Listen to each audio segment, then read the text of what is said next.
There it is. We're live. Cool. So I'm gonna, as soon as this thing shows up, there. Now just mute that. Let me do a refresh and see.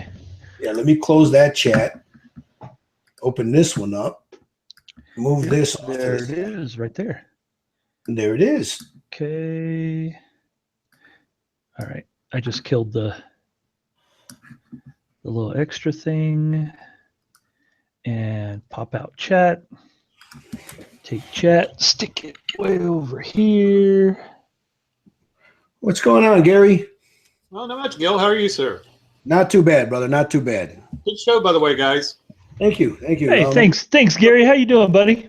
I'm doing well, Richard. How are you? You know, if I was any better, I'd be twins, man. There you go, man. Give me a second. I'm going to go get some coffee. I'll be right back. Yeah, I might have to get another adult beverage. I don't want to do it. It's a little early here. Yeah, it's only 2:30. Hey, man, it's 5 o'clock somewhere.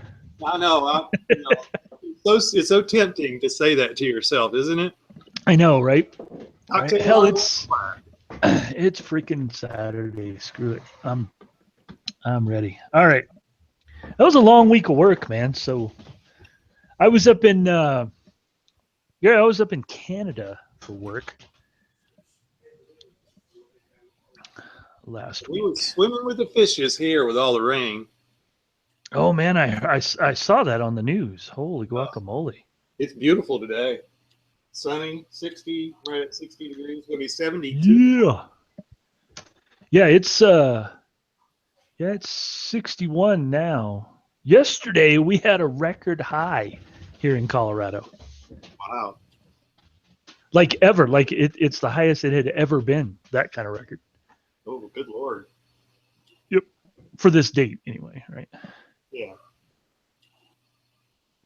Pretty stinking cool. Well, Colorado can have some funky weather days.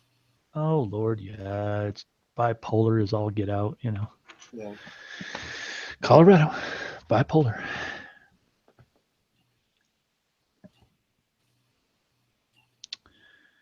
Let's see here. Man, I really like this miniature, but it's got too much iconography I gotta pull off of it. I should send it to B. I mean, he's doing the damn Dark Angels. He might like that. I'll have to, when he gets on, I'll have to ask him if he wants it. Yeah, if he gets his sound fixed so he's not echoing everywhere. Yeah, it's a lot of times if you're on a laptop, right? And you probably know this, but if you're on a laptop and your microphone and your speakers are located in the same tinny little box, that'll happen, especially with Hangouts. Hangouts is really crazy about that. And it'll work fine for a while, then all of a sudden, it's just echo that you can't get rid of. It's insane. Mine drives can me do nuts. Yeah, mine can do it if I turn the volume all the way up. It has a tendency, so I always have to remember to like cut the volume down some, and it seems to be fine. Who's that dragon dude? That dragon's, he's got his mic off.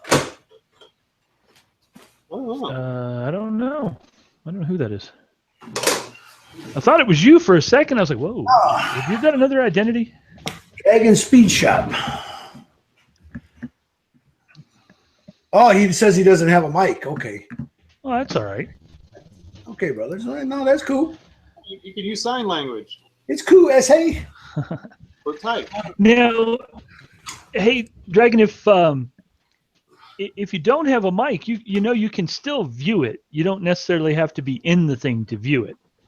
But, you know, it's totally up to you. I mean, we don't mind you being here, obviously, but I'm trying to figure out what color to paint this dude. Chartreuse. Paint it chartreuse and be done with it. Well, I'm going with the red and the gold, like we were talking about, or I might even use some royal purple on it. Who uses purple in the Warhammer? I was just thinking you should paint it at how did she say it? Aubergine. That's it. Aubergine. Aubergine. Aubergine. No, Emperor's Children. Emperor's Children are the mostly purple, right? Mm-hmm.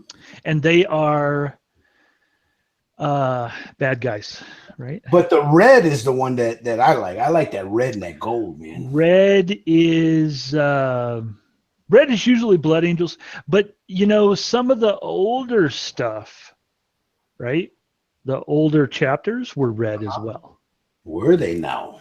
Yeah. Oh yeah. Were they like now? first founding stuff? Yeah. But again, fuck it. Paint it however you want to paint it. Yeah, that's what I'm just trying to.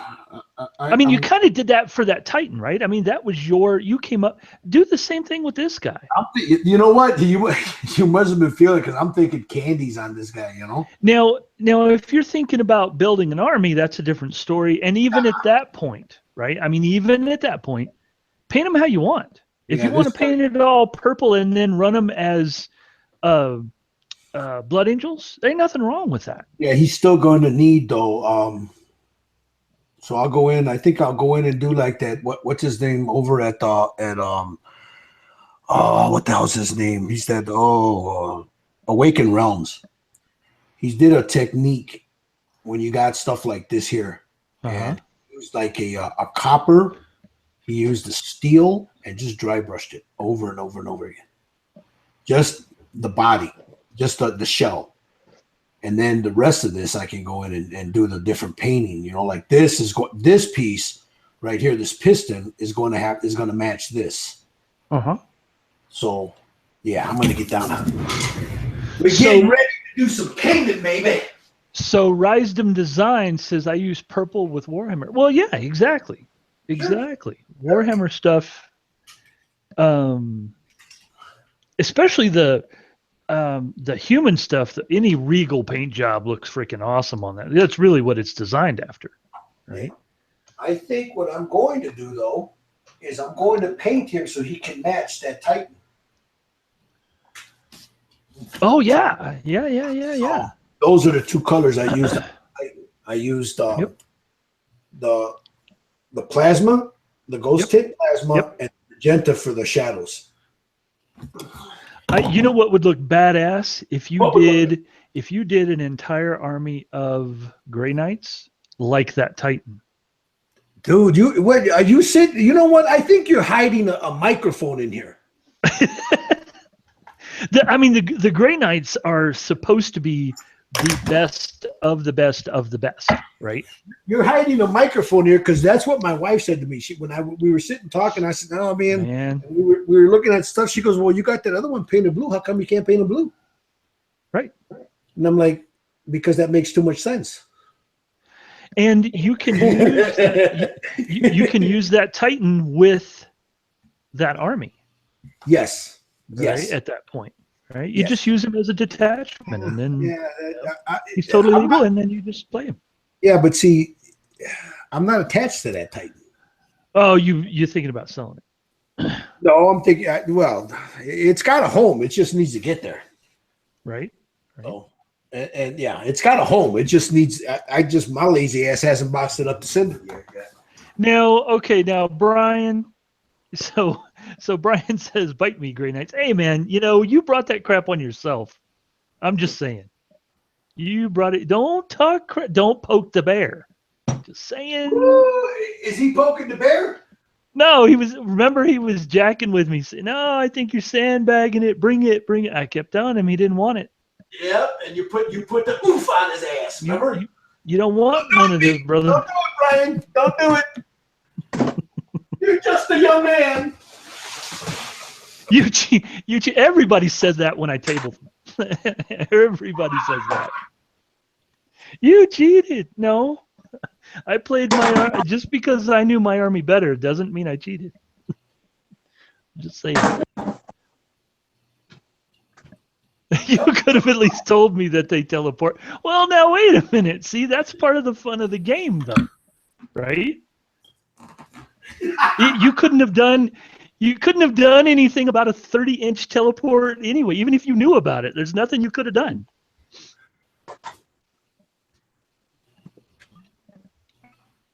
Ryan got spanked. He got spanked. Hey, so Two Talls, what do you mean you thought we were done? Done like with the show for the day, or what? No, he's talking about the game. He thought you were done, and he got spanked, I think.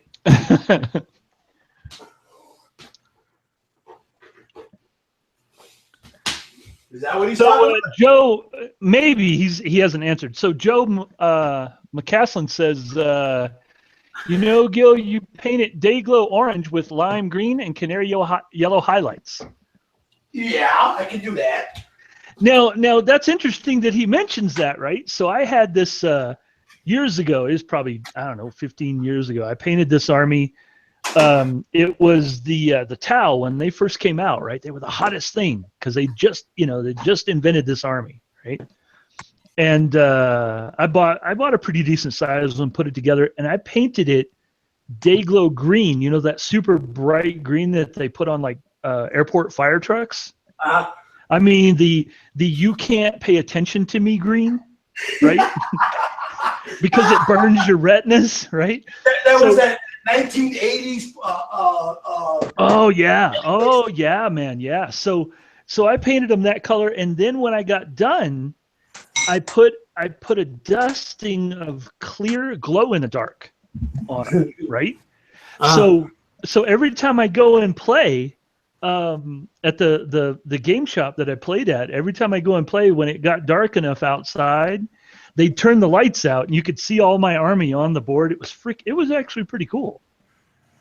I'm going to try that non-metallic metal.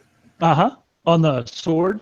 Yeah, I've never done it before, so I'm going to try it. Have you done any of the lightning effects on the swords?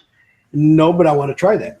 So that whole army is absolutely based around that. Everybody in the army has like this big ass sword or a big ass halberd that has that same kind of blade on it. You know what I'm saying?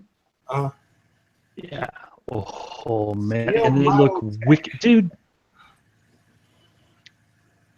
There he is. What up, Joe? What's going on, man? What the hell you eat? You sitting there eating your dinner, huh, brother? Joe. What's going on, brother? A little Indian curry. Nice. What's happening, bro? Not much. Working on this controller. Starting to fall in love with these paints that I got from the aisle I didn't know existed until the other day. The clearance aisle. Yeah. Like Josh says, that Hobby Lobby's the devil. It's the devil. It's the devil, man. I have now accrued quite the collection.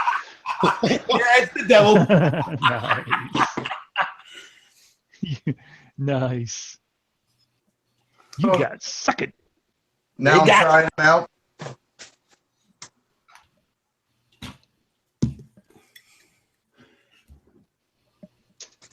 Okay, where's my little cups here?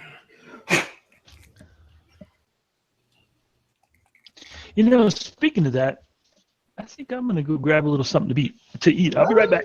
What? So what's going on, Gary? How's your afternoon going today? It's doing pretty good. I'm sitting here sanding parts for one of the Jaguars, one of the big XKEs that I stripped all the chrome off of. So now it's sand them down, get them ready, get them primed up. If weather's good enough this week, I can actually be out there shooting stuff, which I'm really looking forward to. There you go. I've been waiting so freaking long to be able to paint. Unlike at a standstill, there's like 3 models on the bench and everything is at a paint point. I hate that. And I don't want to start another one. It's like, where am I going to put it? Yep. I'm like that. I got a ton of them here, man. And the squirrel in me, man. Every time I see something new, I just, and I'm gone. I had to put a stop to that. Mm-hmm. I got to get some of these things painted. Yeah, I used to be bad about doing them, and then you end up putting them back in a box. It goes up on a shelf, and it sits there and gets mashed around, and it's like, I don't want to do that anymore. Yeah.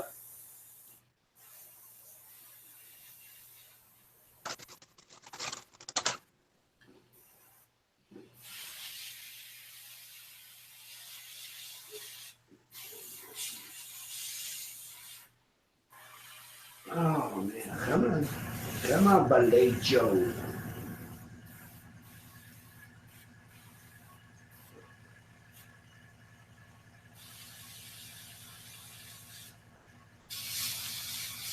I'm gonna use some of them ghost paints on this. I gotta lay down a nice silver base for.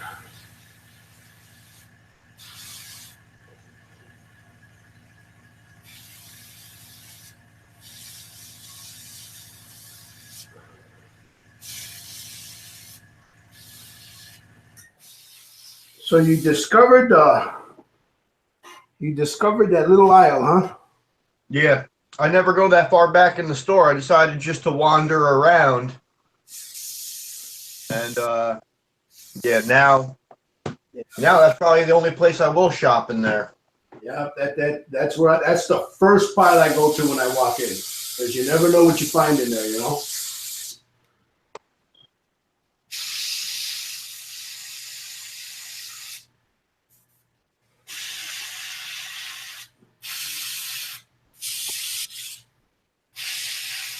I mean, I got 10 of these wicked Creex colors for probably the price of buying 2.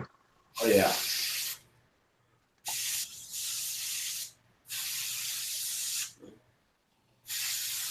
And there's nothing wrong with them.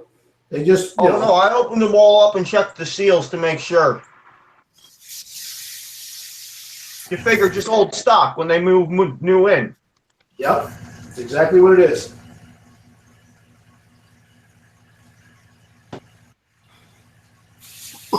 What stores, like Hobby Lobby or something like that? Yeah, Hobby Lobby. Oh, okay.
Nice hangout last night, Gary.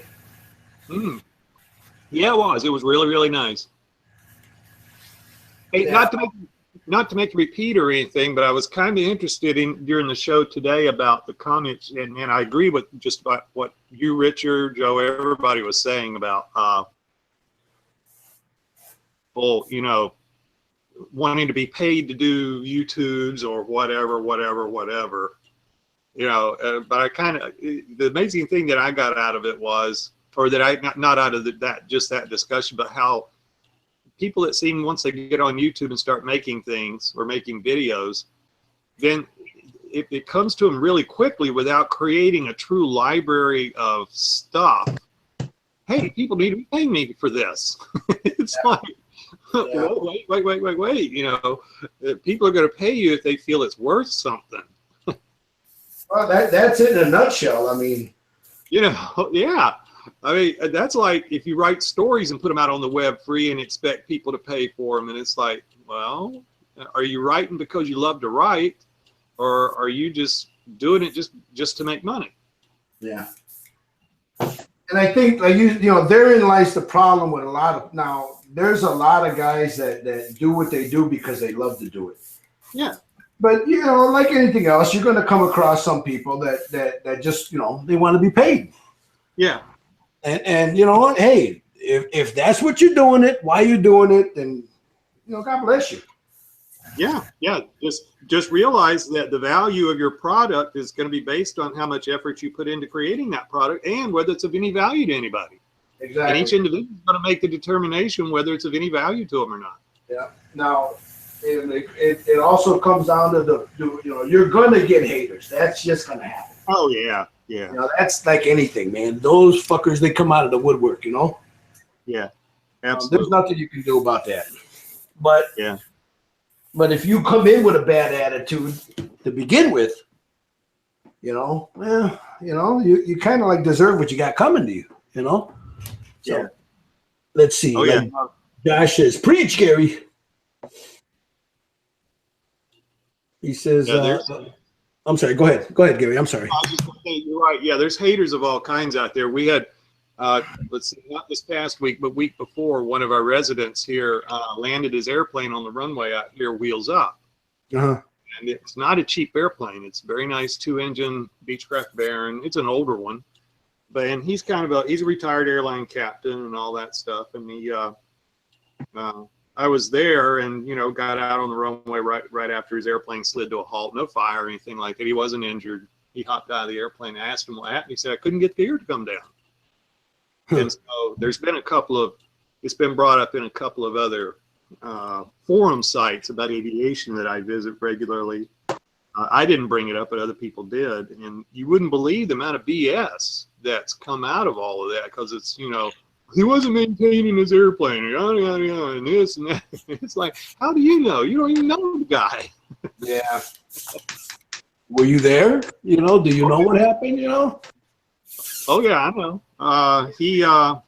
It's one of the problems with the older Beechcrafts where they use an electric drive to bring the gear up and down, and it's basically a worm and sector gear system. So an electric motor spins the worm gear and it makes the sector gear turn, rotate around the fulcrum, and that rotates, runs the mechanics, the arms and the linkages that bring the gear up, close the doors, open the doors, bring the gear down. Well, they had a little bit of a hit where if it got warm to a certain point, the stop button wouldn't shut the motor off, and the motor would keep going, and it would just jam the gear such that the motor could no longer spin in either direction to bring the gear up or bring the gear down. And it looks like that's what happened. And so every time he would try to get the gear to work electrically, it would keep popping the circuit breaker because the motor couldn't turn. Uh-huh. So you're sitting there and you're trying to do it electrically. Now there's also mechanical. So there's a crank that you can pull out, and you can crank the end of that worm gear, which normally would have been turned by the electric motor. Well, once it jams, if you can't turn it, you have no way to get the gear down. So he's flying around, going around circles, flying over the runway. He did about 3 or 4, romps down. This is the guy you said went wheels up, right? Yeah. And so I was sitting in the office. I'd just gotten back from grabbing lunch, and I brought lunch back to the office, and I got it set out on my desk there. And I'm sitting there just getting ready to have, eat my sandwich or whatever, hamburger or whatever I bought. And all of a sudden there's this kablam, and the noise. You instantly know what it is. I didn't know it was him, but so I immediately hopped up, went right out the door, and sure enough, there he is sliding down the runway. And okay, that's JC, And wow. I've got I have a golf cart vehicle that can get out on the runway. So grab the fire extinguisher and headed out there. And by the time I got there, he was already getting out of the airplane. He was shaking up. The guy's like 77 years old, but he's a pilot. He's a good pilot. Yeah. But there was no fire or anything. A little bit of fuel leakage. The fire department cleaning that up. That was about it. That sucks. Yeah. Sorry about that, guys. This is my mother. Let me remove this. Sorry about that.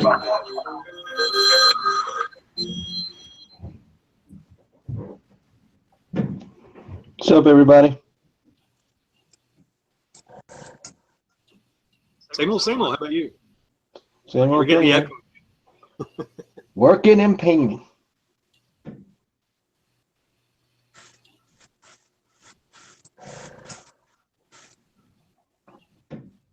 Yeah, I had some upload happen on my Mac, man. It took forever. I was like, what the hell? Wow. Updates. What you guys working on? I'm sanding parts. Oh, what fun.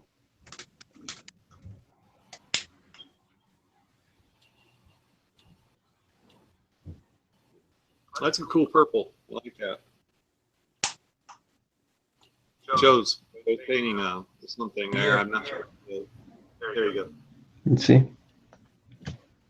Hold on, buddy. Messing around with PlayStation controller Oh, that's cool. for my sister. Top half.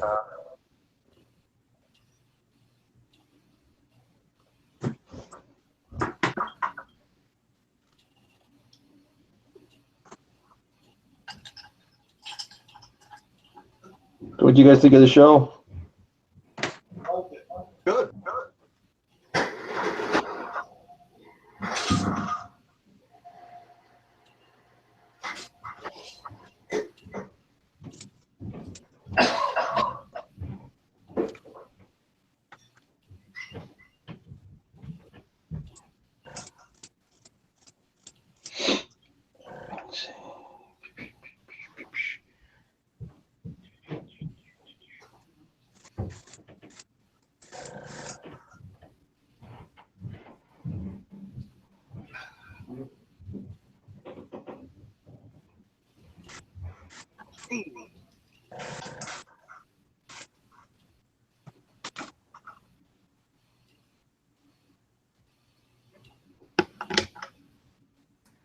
Sorry about that. That was my mama.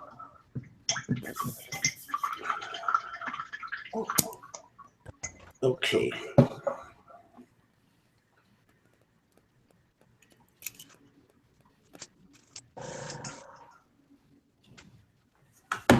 All right.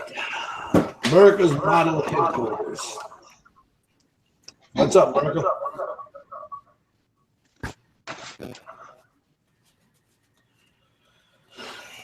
Let's see. Let me look at some of these comments. Josh says he uses purple with these are older. Brian said bike.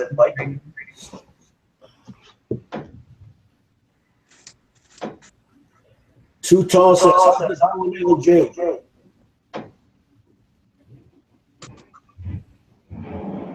Josh says go in that store, buying one thing and walk out with that. Yeah, that's true. Billy. I'll be right back.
All right.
What are you working on? There?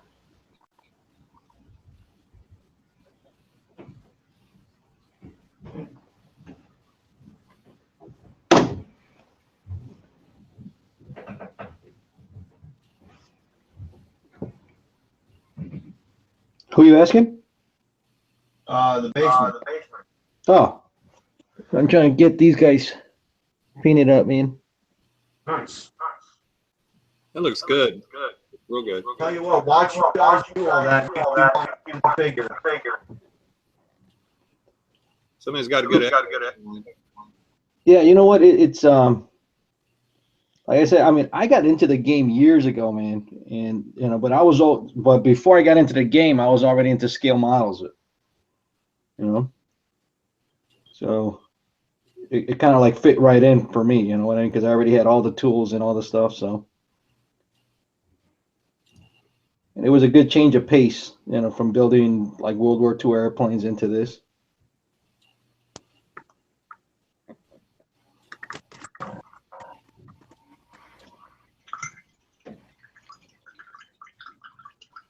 Just sucks getting all those damn little details, man. Imagine painting a freaking cockpit all the time. Yeah, I'm still trying to hunt down paints to do the Pacific build. Mm-hmm. Yeah, right now I have to. You know what? I wanted to jump on that, but man, I got too much stuff here that I need to finish off, and I can't get into it on the group build, man. I need to finish what I need to take care of some of the shelf cleans, this is some of it. If I don't do build offs, I won't finish. Yeah. I need that deadline. Yeah, that added pressure, right? Yep. You know, back in high school, I was always the kid the night before writing the report off the back page. Yeah. I was like that for a while when I was actually finishing builds. And then I just got too much, and I said, no, look, you know what? You know, between me and them finding a new place and all that stuff just really slowed me down. I'm just trying to get back into the groove.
I'm just chowing down. I'll be back in a minute, guys.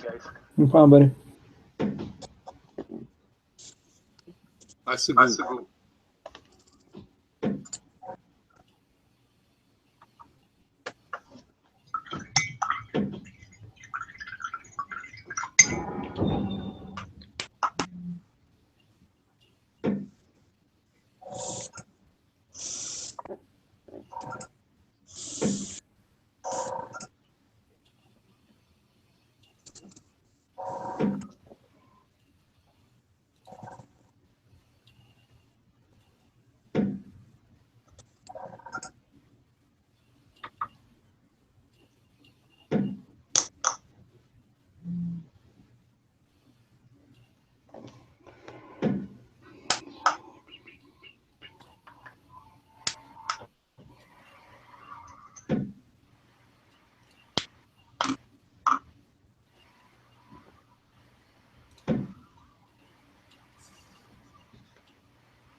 Sorry about that. Sorry.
Let's see if I can.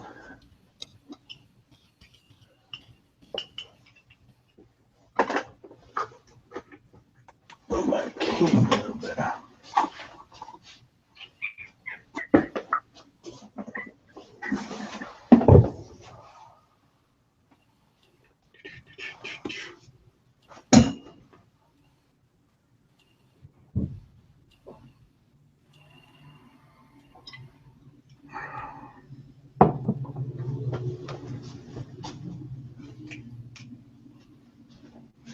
Right back, guys.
Where's it at?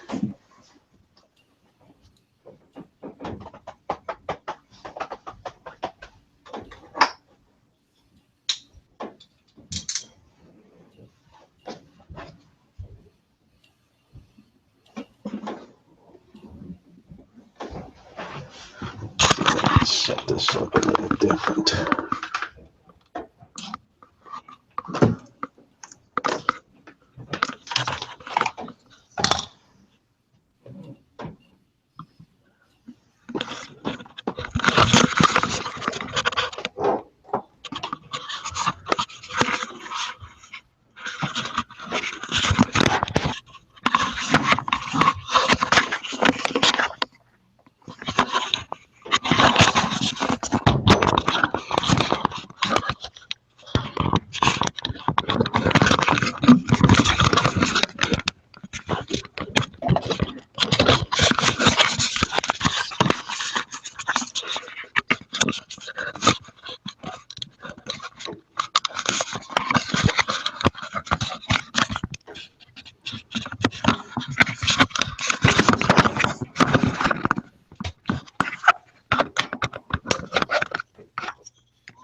All right. Whoa. Whoa, whoa, whoa, whoa.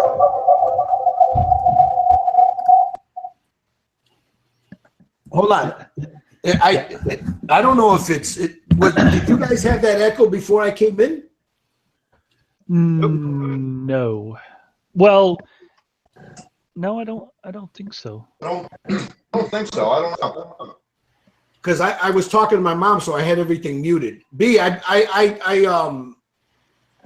muted you, but unmute yourself for a minute, B. I'm gonna turn to different. Let me try a different.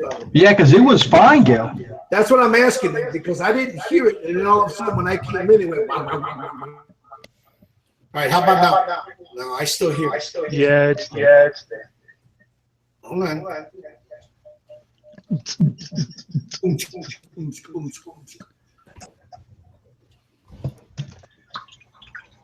right, what about now? Hello? Echo? Echo. Yeah, it's there. Hold on, let me mute this. I'm going to mute my speaker.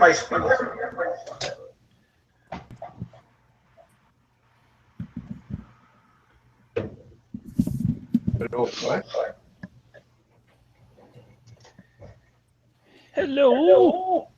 Yes, 1, 2. Yes, still got. Yeah, it's still there. Yeah, so it's not me. All right. I thought I was. Because it was fine for a while. I unplugged. See, it's not coming so bad now. It comes and goes, man. All right. That was my mama. Sorry about that, guys. I had to talk to mama.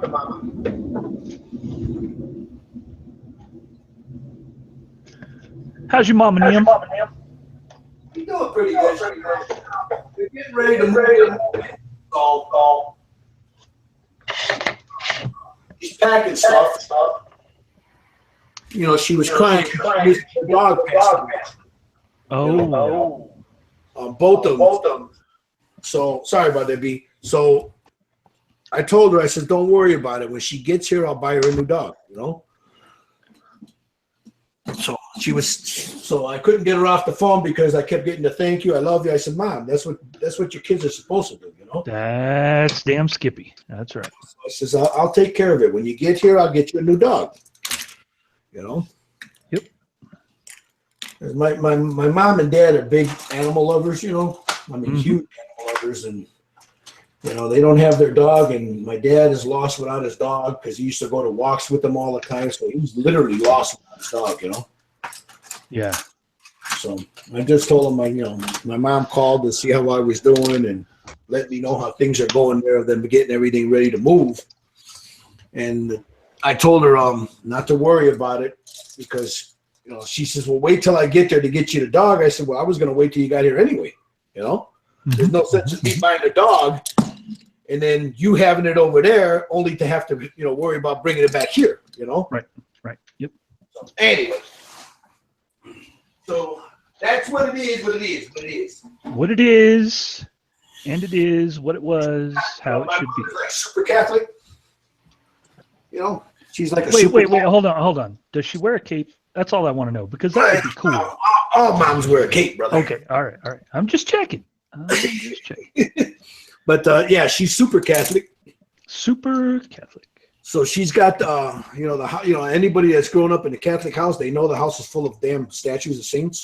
Well, yes. And she was telling me that she's got some that I when I was a kid that I had made for her in shop class, you know, art class, and she's got a couple of paintings I did when I was in school. Well, anyway, she says I asked her. She was telling my father that which ones she was going to bring, which ones they were going to donate to the church. Because, you know, it's like they got the whole damn pantheon of fucking saints in their house. So she started reminding me of things that I had made for her years ago that I've totally forgotten about. So she says, can you repaint that for me? I said, yeah, man, I'll repaint it for you, you know. So, okay, she's putting that one in the box. She showed me another one. How about this one? Can you fix this one? Yeah, I got some epoxy sculpt here. I can fix the cracks in it. And, you know, she says, you're not going to make fun of them while you're doing them. No, Mom, I'm not going to abuse your statues.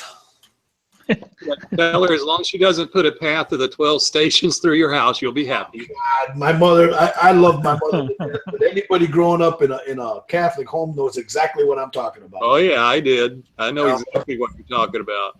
Yeah. CCD, altar boy, all that. Oh yeah, I was all that growing up. It's just, you, God forbid you open your mouth and say the wrong thing about the wrong saint, Oh, no kidding. Yeah. Don't do that. Don't miss mass.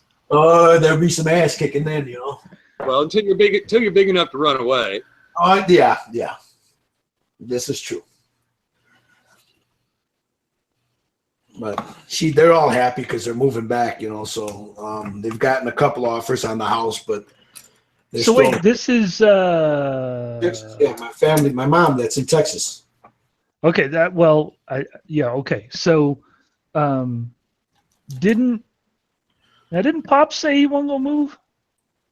No, my mother said she wasn't going to move. Oh, okay. Pop said, Now, yeah, my father was born in Texas. He's from Texas. And right. But Right.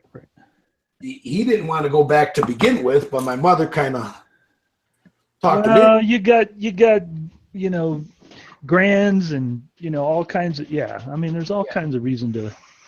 So now they're like, my dad and my mom are like, let's get the hell out of here. Yeah, sure. So yeah, they went out of there. So, and I think for my dad at least, he's missing his kids, man. He just turned 83, so now I was messing with him the other day. I says, "What? Now you're emotional?" So I said, "This ain't the man I used to know." That's the way it goes, though, isn't it? Yes, sir. Yes, sir. He wants And you don't have room to talk shit either, sir. Oh no, I ain't gonna talk shit. shit. I'm sure your kids could look at you and say the same thing, right? Yeah, that's right. Oh yeah. I mean, yeah. Richard knows me, man. You guys know me. My grandson leaves. I'm like, you can't take him.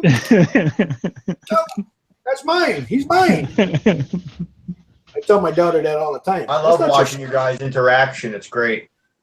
Yeah, that's my boy, man. I love that kid. Yep. It makes me I want to fast forward. My son's 8 months. I want him to be 4 years old. Let's go. Let's go have fun. Dude, and everybody tells you this, but I guarantee you when it happens, you'll go, crap, it happens so fast. Yeah. I mean, you turn around and holy crap, they're 5. You turn around and they're 7. You turn around and they're all of a sudden freaking teenagers. You're like, what the hell happened? Yeah. It's like, wait a minute. You're not allowed to grow that quick. I'm already planning tree forts and go-karts. Oh, yeah, absolutely, man. Hell yeah. And just enjoy that's what I did. I mean, I got no regrets. I enjoyed the time, I've been fortunate that in the stage in the career that I am, having a child later in life, I've been really fortunate that I get to spend a ton of time with him. Yeah. I don't have to work 3 jobs, to make ends meet, which is freaking awesome. And not everybody gets to do that. It's hard to make money out there, shit. So yeah, this is my little bit of free time right here. So there you go. Alone. Let me just do what I got to do. Yep. Well, and as he gets older, you'll spend less and less time doing this shit, and more time hanging. Oh, but see, I'm also excited to get him into this though as well. Yeah, hell yeah. Because I feel this helps create a certain kind of mindset that a lot of kids these days, there are no more shop classes. There's no more Votech schools, really. So, this covers a lot of stuff. Somebody on one of my friends on Facebook posted the other day that the thing that's missing is Jesus or whatever in school and praying and all. And I retorted with no, that's not what's missing. Shop class is missing. Art class is missing. There should be skill sets. That's right. We should learn not that what I learned doesn't come into play a very little bit, because it does. But you should learn checkbook, buying a house, Absolutely. Home ec, man. Oh my changing a God. tire, home ec. Yep. How to be, just how to be a human. That's right. You know how many Exactly. kids You these know what? days look like me with a beard, but can't do anything with their hands? Yeah, and you know what? I got nothing against religion. Okay, I'm not a very religious guy, but I got nothing against it. Here's the thing, I was right? raised it, but now I don't know what I am. Teach teach that shit at home. Teach that shit in the church where it's supposed to be. Don't put it in school. It's got no business in school. You know. I know, say the Pledge of Allegiance. I did growing up in school.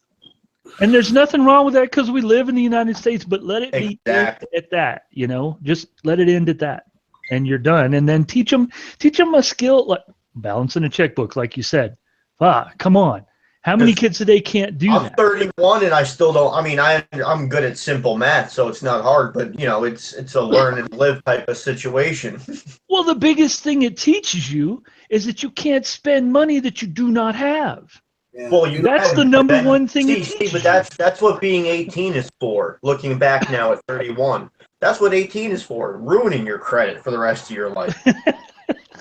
You know, when I was in school, that they taught us all that. Yeah. Funny because my daughters, when they were going to school, they knew some kids that were like in the city, and they wouldn't teach them how to do cursive writing. You know, they weren't my daughters. You know, the school district here taught them all that kind of stuff. Plus, you know, they had us here. But you know, when I was in school, they taught. You know, we used to have to take typing classes. Yeah, my mom talks about that all the time.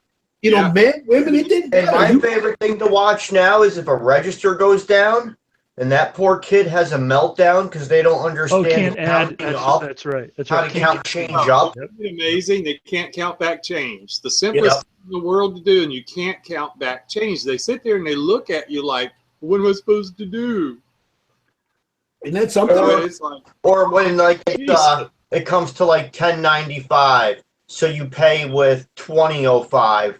Right. And they look at you like, what are you doing? Yeah, no idea what to do. Well, that's because that's just the school systems that failed these kids, you know?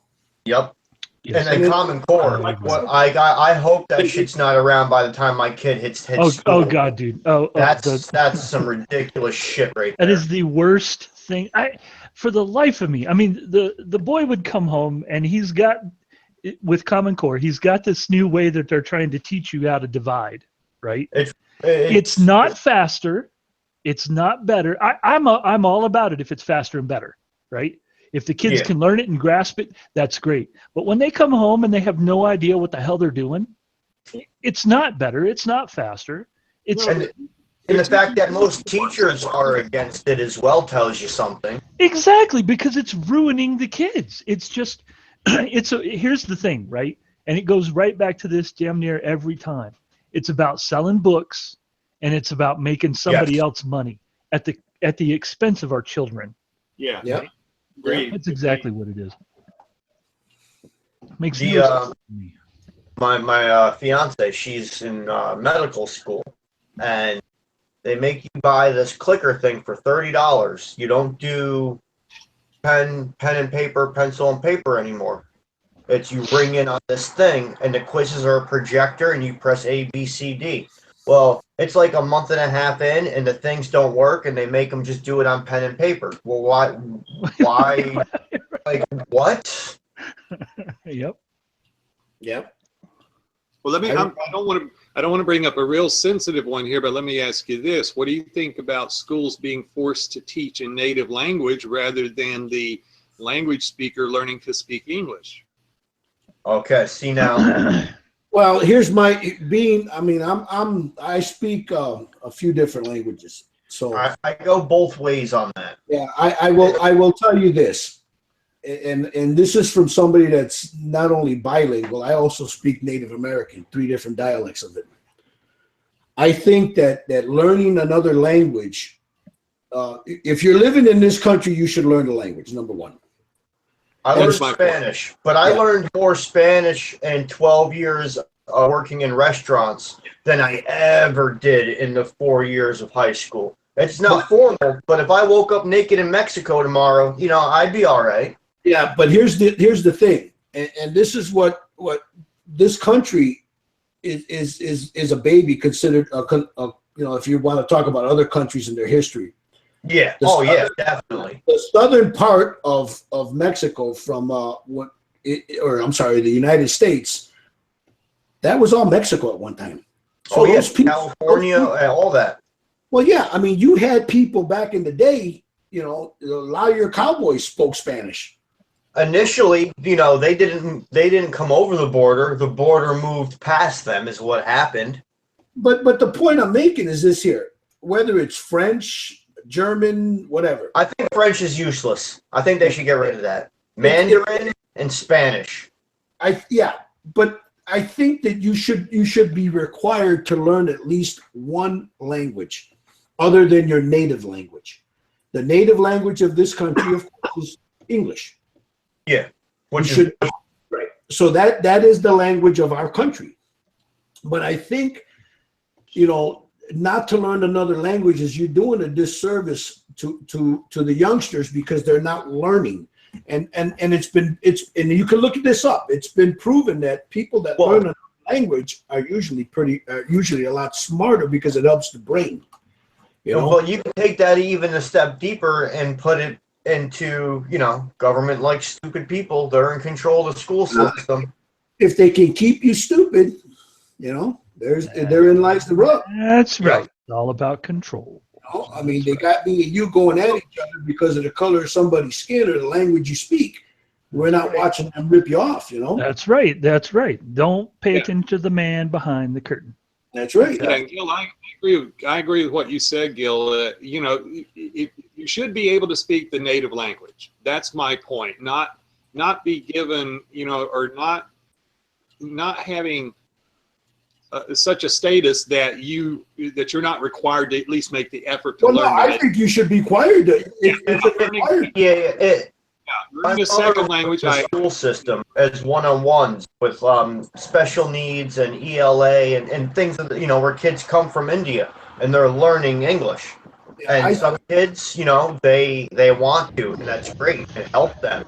But some they want nothing to do with it at the same token, and that's where you got to kind of draw the line. Especially now in the global environment we live in now, I think that another language, whether it be Chinese or Spanish, because Spanish is it's a large language, man. It's very prominent. It's a prominent language. You can go anywhere on this continent and speak Spanish, and somebody's going to understand you. You can't do that with French. You can't do that with French. Only French is. Yeah, but by the same token, if you intend on doing anything in Europe, French is very useful, as is German. I speak French and German because I chose to learn those languages. Sure. I'll tell you what. Go to Europe and other countries and see how many people know their own native language and English. Well, sure. You got Germans that speak Spanish better than some Mexicans here. Yep. When I went to Poland, I didn't have an issue ordering anything or doing anything because everyone spoke English that I had interacted with. Even though you have a Chicagoan accent? Yeah. No, forget about it. Go to Poland and tell them that you're from Chicago. Dude, forget about it. They're going to treat you right. They're going to be like, there's more Polish people in Chicago than there is in Warsaw. There is. It's the biggest concentration of Polish people outside of Warsaw. Actually, that's quite. Gil, I knew you were Polish. I knew. Have a lot of good What was that? A lot of good.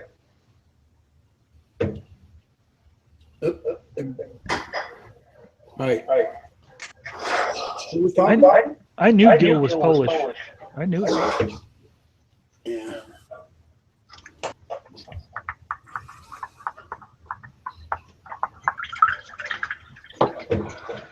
Did we lose Gary? Looks like it. Yeah, I think everybody would be required to learn at least one language. Yeah. I think it's got nothing to do with they're trying to take your identity away. I think it's in this environment, this global environment, you're going to attract the people who do not speak your language. Yeah. And if you're in the business world, It's either Chinese. Yep. And pretty soon it'll be just Chinese. It'll be just Chinese.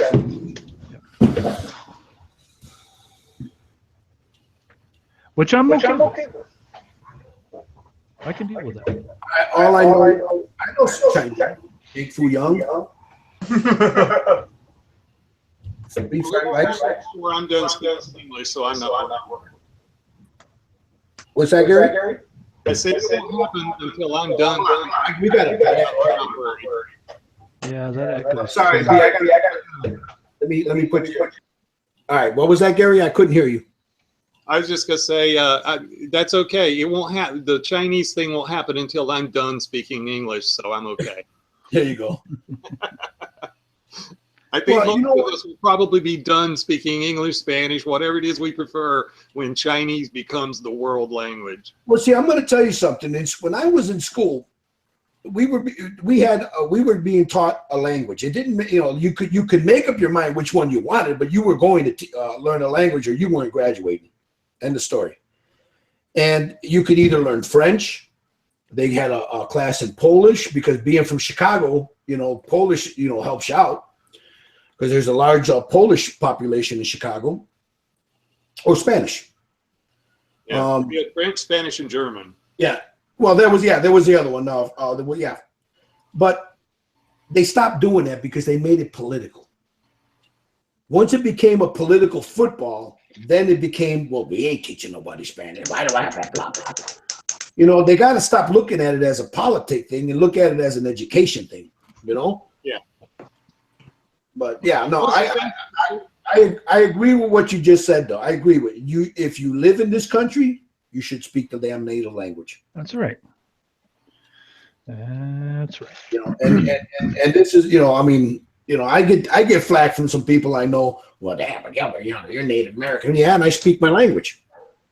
I speak Apache, I speak Navajo, and I speak Lakota. Now, that's got to be very, very different dialects, I'm assuming, just as in Spanish, you go to like Guatemala, Ecuador, Spain, real Spanish. It's all very different. Oh, yeah, it's all different. You got with my people, the Apache language, it's guttural. With the Lakota, it's more like a poetry kind of thing, Okay. So yeah, there's different ways you pronounce things, there's different, there's with the Apache language, and you got to be careful how you say certain things because the way you pronounce them can mean one thing, versus another. Same thing with Lakota. The Lakota, they're not the word Sioux. You want to start a fight with a Lakota, you call them a Sioux, because that means snake, snake people. But they're called Lakota. Then you have the Dakota, the Nakota. The language is all the same, basically, but they pronounce like Lakota. Instead of the L, they have a D. It's Dakota.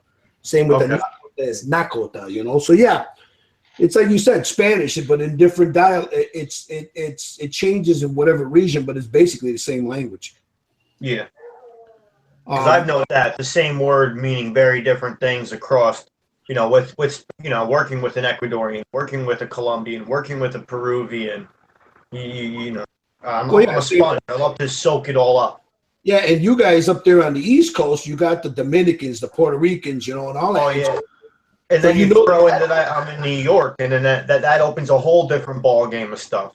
Well, sure, yeah, that dialect is a lot differently, considering, when you speak to a Mexican versus a Puerto Rican, and yeah, you can understand certain things, but then all of a sudden there are words that just throw you, There's work right there. Yeah, even between a Puerto Rican and a Cuban, there are differences. Oh, sure. Oh, yeah.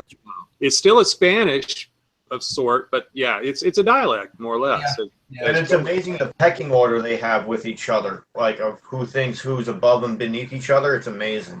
Oh yeah. And the Cubans were notorious for that, but but everybody has that in their culture. Absolutely. It's the same thing in Europe where, the German language is one of the prevalent languages in the middle part. Now, obviously, you have the Polish language. They were a Slavic thing. But Switzerland, basically, in Switzerland, you speak German. Yeah. Luxembourg speaks a French kind of a dialect. Belgium definitely speaks a French dialect. Netherlands is somewhat of a derivative of the Germanic. So, yeah, they're all a little bit different, a bit weird, you know. But getting back to it, I think that Richard was making, if you were to take your children, if you were a family and you were to take your children for whatever reason, you had to move to France, you know, for your job, and you entered your kids in a French school, they're going to be expected to learn French. Damn Skippy. But they're going to be expected to learn French. That's what they're going to be taught. Yep. And ain't nothing wrong with that. No. I agree with it. All right, I need a. If I spray deep purple over this, think it's gonna ruin it, or should I leave it the way it is? Say something else. All right, what was that now? If I spray the candy deep purple over this, I'll lose it. Bad echo, bro. Yeah, that echo is killing. Yeah, there you go. What was that now? Is that me? No, that was William. Go ahead. The candy deep purple. You think I'll lose everything if I do that? You want to shoot purple over that? I was thinking of doing the deep purple over the lettering, but then I was thinking of spraying the whole thing. I don't know. I really don't know. All you can do is try. Yeah, I mean, did you clear that? I just sprayed it with the 4004. It looks pretty good the way it is. The deep purple might really pop those. I don't know. That's what I was thinking. You know, I'm not sure because it might make the lettering stand out more, is what I'm hoping for. Yeah, but Joe, what did you shoot? What is that purple? Is that a candy? What is that? This is the Creex pearlized. All right. Do you have the 4030, the inner coat? I have not. I mean, I was planning on mixing it into the candy, but I didn't spray it over this. I would spray. Yeah, but Joe, hold on. I would shoot a coat of that 4030 as a clear coat over the top of that, so it doesn't, whatever goes through that, it doesn't interact with that clear or that candy and bleed. Okay. That's what I would do. I would seal that you got in your hand, and then if you're going to shoot the candy over that, you shoot that inner coat so it doesn't bleed. That purple doesn't bleed into and mix into it, you know? Okay, I see what you're saying. I wouldn't know how that would interact with it, but that would save you a lot of trouble by that not bleeding through it. You know what I'm saying? Yep. Because if that bleeds through it, you just ruin that whole piece. Have you thinned this down when you spray it like that, or just right out the bottle? You shoot it right out of the bottle. You should be fine. Got a 0.5 needle in. So. That'd be fine, yeah. Actually, that reminds me. All right, for the life of me, Hobby Lobby, Michaels, eBay, Amazon, where the hell do you find that beeswax? I find beeswax, but it's hard as shit. It's not pliable. Go to Walmart or Hobby Lobby. What you want to do is you want to go into the sewing section. You ask them that you're looking for, because what they use the beeswax for is to put it on the thread so they can thread. What they give me though is a really, really hard puck. Well, that's the only thing they have. Well, then they don't have it in the little jars like I've seen you with. Walmart has those little jars. If you get the little puck like that hard puck, then you take it in your hand and you're going to have to work it until they soften it up. Yeah, I was just going to say, just warm it up, Joe. Yeah. It'll soften up and you can actually get it to a pretty soft consistency. Yeah. You'll need to work it to soften it. Yeah, don't use heat though. Don't use heat. Oh, no, yeah, you'll melt it to your hands. Yeah. We used to use that in gilding. Whenever you didn't want gild to hit a particular part of a frame or anything, you know, if you're doing an icon for, you know, a religious icon or something, you can use beeswax like a mask. Yeah. It's really good. And it doesn't hurt the paint underneath, especially on icons and stuff. They're kind of sensitive.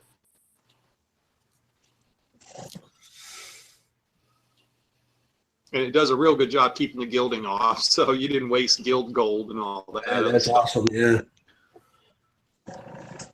Yeah, that beeswax, it works great for sealing your threads and stuff.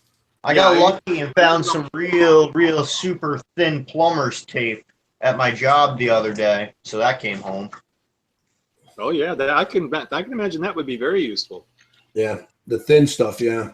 Yeah, I use beeswax a lot on my ship models for the riggings, There you especially rat lines. Real good for rat lines. Mm-hmm.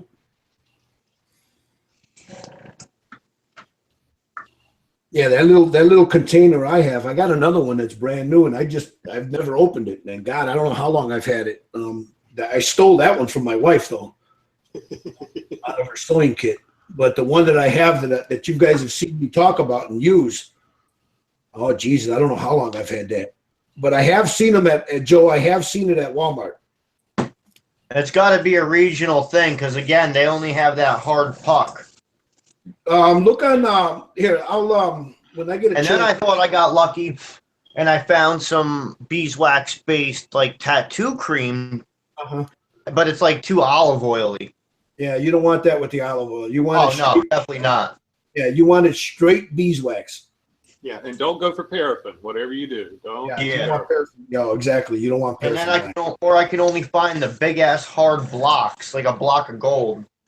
Well, you know what though? If you can get that at a price, man, you could take. All you got to do is warm it up. You know, Right. you knock a piece off in your hand and just warm it up.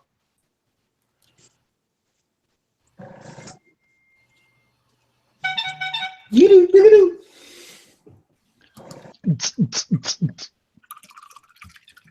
Was that Baltazar said he got to head out? Yeah. Okay. Yep. All right, B. See you, B. He's probably got his daughter today, huh? Oh, Either yeah. that or he's going to probably want to have dinner with his sister. That could be. All right, I've just lost control of this comment section here, so I'm going to have to go back and look at it. Oh, crap, yeah. See who's talking there. Robot kid are you? What robot kid are you painting? Who, me? Yeah, I think he's talking to you. Who's that? You can't tell who it is because it's in. Oh, in Japanese. Yeah. This Japanese. is a, here, let me bring it over here so you guys can see it. This is a Warhammer piece. I'm going to have to refer to my brother there. Dread Knight. Dread Knight. It's a nice piece, highly detailed. What I'm doing now is just doing the exoskeleton on the inside with a gunmetal, and then I'll go in with some coppers and, you know, dry brush, you know. But I gotta say, this stuff right here, if you find it, you guys, I found this on Amazon. This is the stuff that Magi uses when he does his reds. But this stuff has got a beautiful, I don't know if you guys can see it in there in my wet palette. Look at that gunmetal gray in it, that gunmetal right there. Why do we use gunmetal? Because the Emperor wills it. The Emperor wills it. That's right.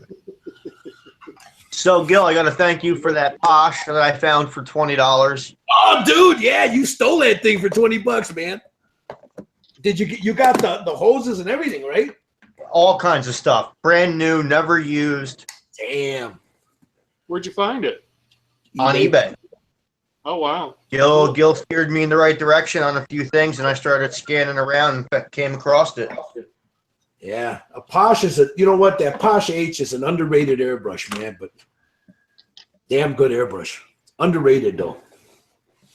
Yeah, I think about the BL. I think that's an underrated. Even though it's a siphon, it's an underrated brush. Well, I did that on purpose for so I can use it for metallics, because using the 0.3 on my Neo, well, I'm sure you know how that went. Yeah. It didn't. It didn't go. That's what happened, right? Yep. But I've got the 0.5 needle and nozzle switched in here now, so that works pretty good. Sweet.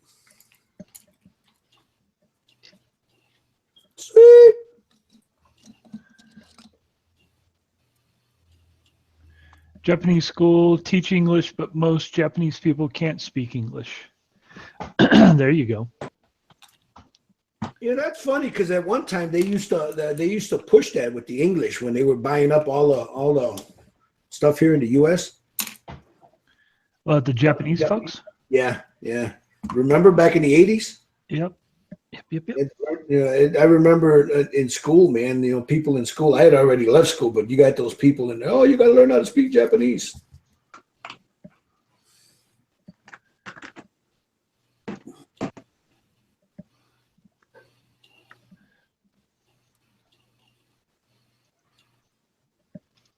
Oh, yeah. Oh, yeah. So the fella that is using the Japanese or Chinese characters in his name, can you can speak it? Can you read it? I think you can translate it, can't you? Well, I'm lazy and my computer's all the way over. So the guy that's talking about he teaches English in school. Can you type out in English what we can call you? Because otherwise I'm lost. I'm just saying. Trying to get your name there, yeah. For an old Southern boy, give me something to go on here, man. Help a brother out. Help a brother out is what I'm. Yeah, that's right. Help. My name is Mashiko Nakasone. How you doing, Nashiko? Oh, perfect. You can call me Masa. Okay, cool. Masa. That's awesome. Yeah. Hi. Domo. And then I was watching the Hangouts from last night. Your Jesus Juice does clean the candies. Oh, does it? Yeah. Okay. I've never used it on the candy, so I don't know. Man, the Jesus Juice, you can put it in a tractor and it'll run. I'm just saying. I was going to say, I was championing it to be some kind of a new jet fuel. Tests are only starting. I'll let you know how it works. Yeah, it works. I mean, you could, the cool thing about it is, man, you can make it any strength you want. And then I busted out. I told him, look, you can add whatever you want to it to make it any way you want, man. But I have no problem with it, especially like when you're using it for the Styrene Res. Mm-hmm. If anyone, have you ever used Styrene Res, Gary? No, I don't think so. If you ever need it, you can go to webairbrushes.com. Okay. Use my code Red Dragon. It'll save you 40% off your purchase. Well, thank you. All right.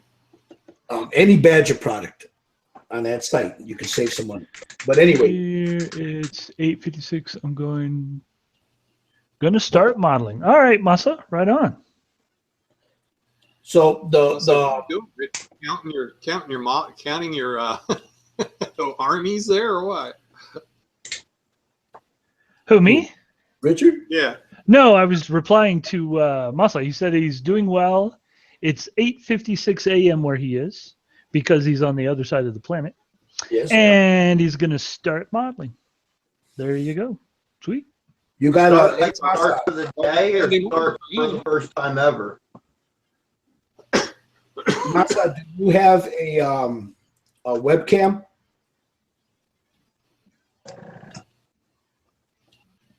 Yeah, you're welcome to join. Shit. You're welcome to join. I'll show you a link. You go to our link on our Google Plus page. You join there. Because I won't put the link up in the chat here. Because last time I did that, the trolls showed up. So we don't want to give them a reason to show up again. Yeah, that was fun.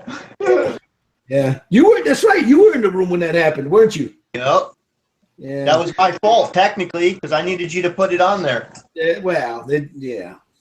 No, it's not your fault. It's the peanut didn't. head's fault. Well, if Gil wasn't over there making millions, they wouldn't have. I know, right. Shoot, trolls actually came in here on the chat one day. Yeah. Oh yeah. It was ugly. It was. I know where it came from, so yeah. I just don't want to. Dragon Speed Shop. Have you ever? He asked, have you ever used rub and buff on your Warhammers, on your hammer stuff? I have rub and buff here. It's pretty good. Did you use it on that Titan? No, I didn't use the rub and buff. What I used on the Titan was the this stuff. Hold on. The AK True Metals, which is basically rub and buff. This stuff right here. There you go. This is basically, but here, look. Seeing that you said rub and buff, I've got a couple of them right off to the side here that I'm getting ready to use. This stuff right here. I have the gold. Yeah, I've got the gold leaf. Yeah, rub and buff works really good, but it needs a good toothy surface to grab a hold of. Like where I found it worked the best was, and I know it doesn't have much to do with modeling, but it does work really well with wood. Really good. With oh, because it's porous. There's a lot to. No, and it takes a long time to dry out, and then I think it probably does best with some kind of a lacquer overcoat, or some, I will say an overcoat. It doesn't have to be lacquer, but in the art world we use lacquer. So Too Tall's modeling car garage. Yeah, so he says I need to get a better camera system going. Right now I'm just using my cell phone and tablet just to film my video. Yeah, man, you know, you start off small. You know? I'm on my cell phone. Yeah, start off with what you got. You know what? And if you look at some of my first videos, they were all done on a cell phone. All of them. My Hangouts, the old Hangouts, all of those. And then went over to, I was using the laptop camera, and then worked into these things that I got now. But yeah, some of my original videos were done on a camera, on a cell phone. Is that what he's talking about? Yeah, that's what Yeah. you can get web Yeah, cams don't. for as little as $25. Now they won't be great, but that's okay. It'll work. That's And right. get you started. That's right. You don't need something crazy. So Masa says he's got a webcam and he's joined his Japanese friends modeling live group right now on YouTube. Okay. If I have a chance, I'll join you. Yeah, absolutely. You're more than welcome to, Masa. Yep. Everybody's welcome as long as you behave yourself. That's just the thing, right? yourself, and we got, yeah. That's right. Anybody's welcome as long as you behave yourself. Well, there are some people that are banned, but for the most part, anybody's welcome. Because of the aforementioned behavior. Yeah, because of the aforementioned, yeah. But yeah, anybody's welcome. I don't know the group out there that doesn't have a few people that are banned. What's that, Gary? I said I don't know of any group out there that doesn't have a few people banned. Oh, Yeah, sometimes you just got to do what you got to do, you know? Hey, Gil, I didn't do it. Dragon Speed Job wants to know what cam you're using. I use a Logitech C920. That's what I use that's what you're seeing right now. This camera is a Logitech C. Well, all my cameras are Logitech C920s. And that's the ones I use as well. Yeah, it's a damn good camera. You can, sometimes you find them on sale on Amazon real cheap, you know. Yep. It's a good camera for this. I also use them when I do my videos, either that or I use my Sony webcam. But the last couple of videos I've done, I've used my Sony webcam because of the zoom on that.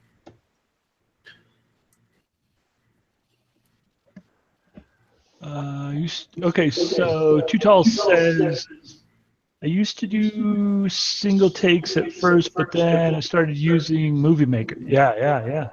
Changed the profile picture on my Facebook page because I used my drag car for the intro. And yeah, absolutely. A little branding thing going on. Ain't nothing wrong with that. You know the cool thing about this whole YouTube thing, and I'm convinced of this. It's a hobby in and of itself. Oh yeah, producing videos and you start getting into the video producing and you start doing all that, and it's fun. It's a fun thing to do, Masa, your English is fine. And, I don't know about speaking it, but typing it, you're just fine, buddy. Yeah, you're doing fine, Masa. And if you weren't, that would be okay too. Yeah.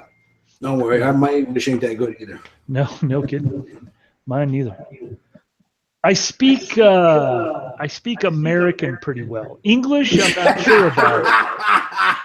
But you speak American real well. The mixed up language that American is, yeah, that's what I speak. Richard's a pro at American slang. That's pretty much it. And cursing, I'm really good at that part. Oh yeah, curse words. There you go. Yep.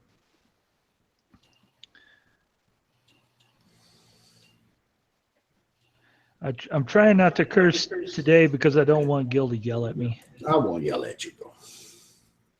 Well, we were good last night. I don't think we slept. We only let a few slip. Yeah, we were all right. We did okay. We did pretty good, considering we had a couple of cups in us, you know. That's true. Hey, speaking of that, I got a little bit to finish over here. What the? There you go. Finish it. What's wrong with you? What's wrong with you, man? Have you ever had Red's Green Apple Ale? You ever had that? Yeah, my daughter drinks that. It's kind of good stuff, man. I mean, for a frou-frou drink. I've had it. It's pretty good. It's not bad. It's not too bad. See, I like that great. I like that. See how that in there? Oh, yeah. Now Yeah. oh, yeah. Come on, focus, you son of a. Anyway, I'll go in there with different colors now and start, you know. Yep. And then beefing it up. Yeah, then you hit it with some of that nun oil. That none your business oil. Okay, let's see who's calling me here. Wiggle, wiggle. Wiggle, wiggle. Okay. It's not me. I keep stabbing myself in this damn thing, man. Too tall. It is like apple juice with a kick. It tastes a lot like apple juice, actually. With a kick. So Masa says he lived in Austin, Texas. I'm sorry. I'm really sorry, sir. No, Austin is a nice place, man. That's where all the music at. Stevie Ray Vaughan, brother. That's where he was at. His statue's there. He says he was studying English in ESL and UT Austin. Oh, cool. Yeah. Yeah. I got family that lives there. My wife's cousin lives right outside of Austin there. Of course, Austin is what, 30 minutes from San Antonio? 40 minutes? Yeah, something like that. Yeah. Like 60 miles, I think, or something like that. So John Paul says, I use my cell phone for doing my videos right now also. Yeah, man. Anything you got, dude. In fact, you know, I know YouTubers that just use their cell phones because the cameras are so freaking awesome now, right? Oh, yeah. So, yeah, whatever you got. I'll tell you what camera is really good is that one on that damn new Android, man. The camera on my old Android was a lot better than the one on my damn Apple. This was not bad. That's because your iPhone hates you, sir. That's. I mean, it's not bad. Don't get me wrong. It's not a bad camera, but the one on the I gotta admit, man, the one on the damn Android is a lot better. Unless I've got my settings wrong, which could be possible. No, Android's a better phone around. I don't know. Easy, boy. Get him, Rich. Get him. Easy now. You know, I would totally use a little, so that's why I said it. I'd use Android. So, and I did. I bought an Android because guys that have them just hyped it to death, right? Oh my God, Android this, Android that. Oh, it's awesome. It's awesome. And it is for about 4 months. And then the cracks start showing. Oh, mine started acting up. Remember, Rich? Mine started acting up. I was so angry I threw it against the wall. Yeah. And then it starts degrade. And you know, using Android as far as security goes is a little like having a screen door on a submarine. Yeah. That's true. Right? So let's see. So Dragon Speed Shop, he says I'm using a GoPro. Awesome for his videos. They're awesome freaking cameras, man. They really are. Yeah, I have an A4000 that I like. Let's see.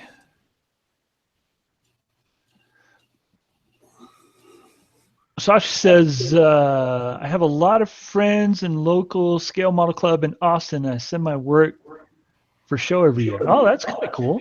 So you compete remotely. That's pretty cool. Lake Erie Railways. I model mostly in-scale trains. Oh yeah, dude. Yeah, In scale? Holy dude, you should crap, see. You that's should. Yeah, small. I think he's got a YouTube channel. You should see some of his stuff. Oh, I gotta check his stuff out. If he's the same guy I'm thinking of, Lake Erie, you got a YouTube channel, right? He says, can you guys recommend an airbrush to use on such a small scale? Oh, I bet Gil can. Well, what's your budget? Because you can use either if you for such a small scale, for that fine detail, there's two airbrushes I would recommend. One or the other. Either if your budget is kind of iffy, I would go with a Sotar 2020, damn fine airbrush. Works really good for. Geez, let me show you. I did. Well, she's in the back there, but I've done, and this I didn't do this one with it, but I've done detail like this with the Sotar. That face. Now, again, he wasn't done with him. But I've done stuff like that with a Sotar. Or you can spend the $600 and get a Micron. And, so it all depends on what your budget is. And how low you want to go. Now, yesterday, I did that face there with the Micron. Just putting that in there. Where's the other cat right here? This guy, I started basing him with a Micron. This one I did, I think I did this one with the Sotar, didn't I? Richard? In that Hangout that one time? I think so. I think it was the Sotar. I think that's I think I did. I don't remember you mentioned which one you used on it. Yeah. The wings here, I believe I used the Sotar on that. Let me show you. I'll get her because I'll show you just how fine you can get. This one here, I did a live feed on my Facebook because someone, or Facebook, because someone claimed that I don't airbrush with small figures. This little guy was done with a Sotar 2020. That little cat right there. Wow. That was done with a Sotar 2020. So this one was done. Lake Erie Railways. I'm sorry. Go ahead. Gil. This one was done 99% or 98% of it was done with a brush, but I went over her legs here and her breastises because I didn't like what they did. I masked all this off with Panzer putty, this and this down here, and I reshot those legs with a Sotar 2020. Now, I've painted it before that with a brush and an airbrush. But as I was talking about in the show earlier, these two colors, I'm really loving how they look when you combine the two for the flesh. These two right here. So I went over and I took the fairy here. Where is it? This one. The fairy tale flesh, I use this on her legs just to give it with a little bit of a tiny dot of red in it. And that's the same that I did here, except I haven't added the red to it yet. But yeah, Sotar 2020 is good. Or you bump up to the super expensive airbrush, which is the Micron, and work from there. This one was done with a Badger Chrome. This one was done with a Badger Chrome. And then some touch-up work with a brush. So it depends on what you want to, what you're using it for. I mean, how fine a detail do you want to go, Lake Erie? Okay, what does he say there? He says, I'm just getting started with my modeling videos right now, and I have mostly rail fanning videos. So yeah, it all depends on what you're looking for as far as your how far the detail you want to go, brother. Well, I do know that in scale is freaking tiny. Yeah. I mean, that's smaller than this crap. I mean, Oh yeah. It's tiny. Kerry, what do you use? For Airbrushing. I have a Heart of Steenbeck 2-in-1, and then I have my Page VL, Pache VL, Mm-hmm. and then I've got small clone for large pieces, you know, like 1/32 shifts, the most of boat rolls, stuff like that. Right. How do you like? So, which one do you prefer to use? I know we've By had far this. harder. Yeah, I was going to say. I love them. It's a great brush, absolutely great brush. Yeah, we've had this discussion before, but I was for the benefit of the people watching. You know. Yeah.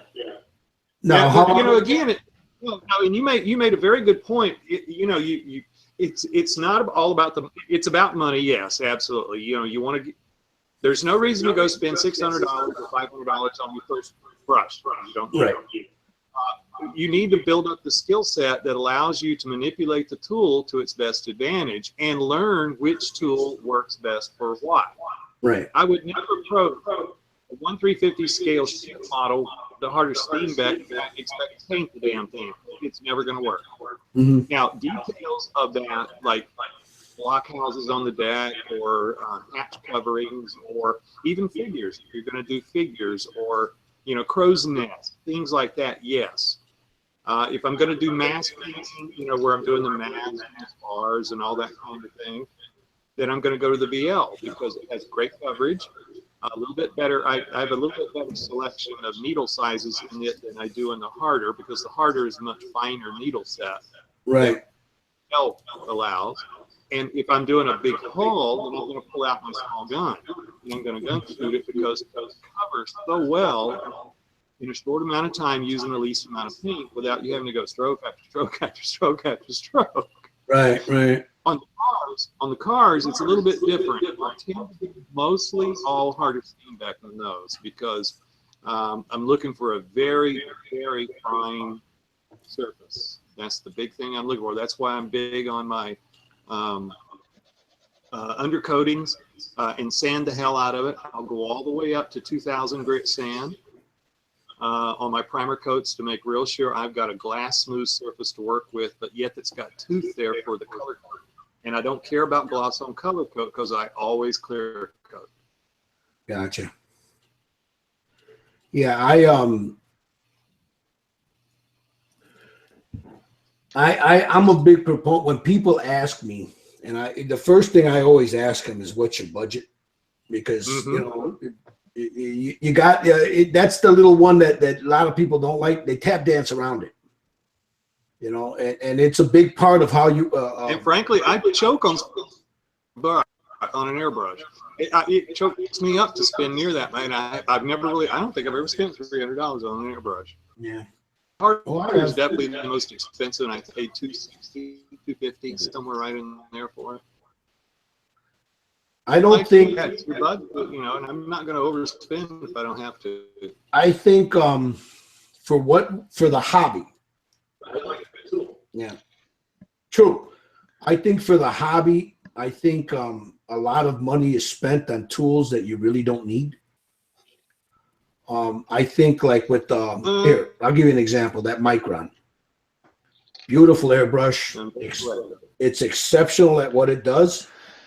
But do you really? You can get the same almost, you know. And you know what? To be honest with you, a lot of people ain't gonna really pay attention to how smooth that paint is anyway. Yeah, but I do. Yeah, but that's not what I'm saying. I'm saying like if you're building if you're painting a car, you can get a beautiful paint job with a damn Badger 105, Patriot 105. Oh, yeah. I see what you're getting. Yeah, okay, yeah, I understand. Absolutely. If you're doing figures, that's a different story. Or if you're doing super fine detail, that's another story. But for the vast majority of people that do models, they're not into all that. They're into beautiful stuff. Don't get me wrong. But they're just not into that. They don't look at detail. Well, they'll get there eventually, but they don't look at the details the way you and I are looking at it. Yeah, like, yeah. And, like and what remember, here, I'll give you an example. I'm also speaking from the point of view of what's going to keep my client happy. And Well, sure. I got you. Yeah. Like we talked before, people pay for quality. then that's what you do. You provide the quality because that's what justifies the price you charge. Well, sure. It's like what I'm doing right now. I'm stressing 4 or 5 different coppers on this. You're not really going to see all that, but I'm going to see it. You know. Yeah. So and like here in the little corners here, I'm just giving it lights. You know. So when I hold it up like this here, it gives me a point of light. And the same thing can be with an airbrush. You know. So I tell people all the time. I tell them, look, number one, what's your budget? Now, if you've got a budget, if they tell me, oh, I can only spend $200, I always tell them get a Badger. Badgers are good airbrushes. Not only that, here's the thing that I love about them. They're good airbrushes. Are they the best airbrush on the market? No, and they never claim to be. But they're good airbrushes, and they got a lifetime. It'll last a lifetime if you take care of it. That's what I was going to say. They also have a lifetime warranty on them. They'll last you a lifetime. So then, now if they tell me the budget's no problem, now we're talking Iwata HPCH. We're talking Harder and Steenbeck. We're talking, you know, the CR Plus, the 2-in-1. We're talking about Iwata microns. That's when you get into the big ones. Now, do you need all that? No. I've seen some fantastic work. You know, I got. And from a selfish point of view, you know, Gil, I absolutely agree, and I think, you know, probably the rack of us here in the Hangout can say we built our skill set to take advantage of that level of a tool. Sure. You know, because that's without a doubt. When I was starting out, it'd have been a complete waste of my time to have ever bought a Harder or even an Iwata or anything like that. You know, because I didn't have the skills for it. Yep. Now I do. Yep. It made sense for me to be in that grade now. And that's like with all the airbrushes that I've ever worked with, I still own them because not only were they given to me by my wife, so they hold a sentimental value, but I still use them. The Posh, I still use it. The old 150s, I still use them. You know, and they all have. Oh, sure. I still do. I love it. It's a great brush. The only thing I don't like about it is it's nose heavy. It's the only thing I don't like about it. Yeah, the one that after I picked it up and did a review on it when Arlo sent me his, I regret getting rid of because I should have given it more. I think it was more of a reaction that I had to that. I should have given that Grex more of a chance, but I'm not paying. Yeah. You know, and I paid less than what they're going for now, and I should have kept it. But I traded it away. It's a good airbrush. I just if I'm going to spend that kind of money on an airbrush, I'm going for an Iwata or Harder Steenbeck. I love the way those Harder Steenbecks are built. Beautiful airbrush, but they're finicky, man.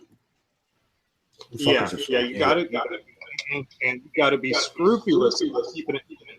Oh yeah. The other thing that I was talking to somebody the other day, and Harder Steenbeck tells you not to oil those needles. That's right. Never oil the needles, and never use oil in them because it'll gum that shit up real quick. Yep. Don't need it. I've never even thought about it. Yeah, they don't need them. You shouldn't oil them. And I was talking to somebody, they were having a problem. His trigger was sticking. And the first thing I asked him was, do you use oil on it? And he says, oh, yeah, all the time. I said, take it apart and clean it. Yep. He took it apart and cleaned it. He's got no problem with it now. Harder Steenbecks are, you know, I'm not saying it'll happen with all of them, but it happened with his. No, I agree with you. I think, you know, but every airbrush has its idiosyncrasies. They all do. You know, You were taking one of yours apart and lamenting about how it's so easy to lose. What was it, that nose piece? Yeah. And sure, you dropped it and had to go hunting for it. Yep. That's yeah. Now, Kiwi Farms. Hey, Boyd, what's up, brother? Gary Hunt says, how would I compare the Sotar to the 105 Extreme? Are they even? How would I compare them? They both will give you the same results. The Extreme is a little bit more. If you have the high roller trigger on it, atomizes paint a little differently. but I honestly think that they both work just as well. Gary Hunt there. So I'm biased when it comes to it because I like them both. So I think it's more of it's the way that nozzle and that the trigger is. And then we got Kiwi Farms Resident A. He says, hey, do you guys follow the instructions when making models, or do you build them your own way? Both. First thing I do is burn the instructions. Burn them. He burns it. And then when I've completely screwed the model up, I go buy another one of the same one, and I use the instructions.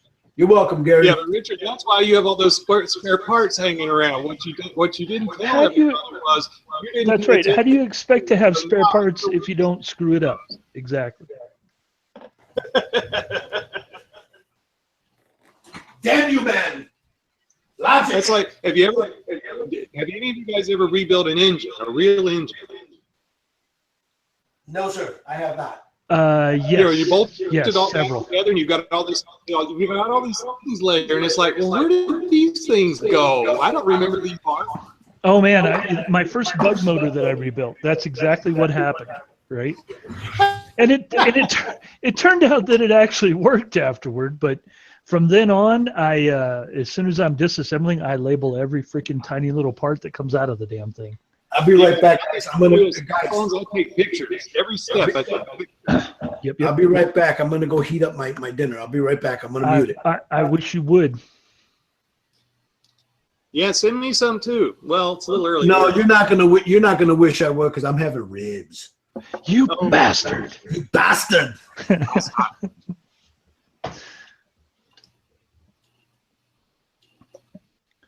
Ribs. Well, at least you didn't say mac ribs. Don't whatever you do when Gil gets back, ask him about McDonald's. See, let's. You really want me to get in trouble, don't you? Let's see how that conversation twists and turns tonight. That'd be all awesome. right. I'll be the brave one. You've obviously done it before, so. Oh hell yeah! It's awesome. It's all right. I have to be I have to play innocent, and I'll do that's it. Right. That's right.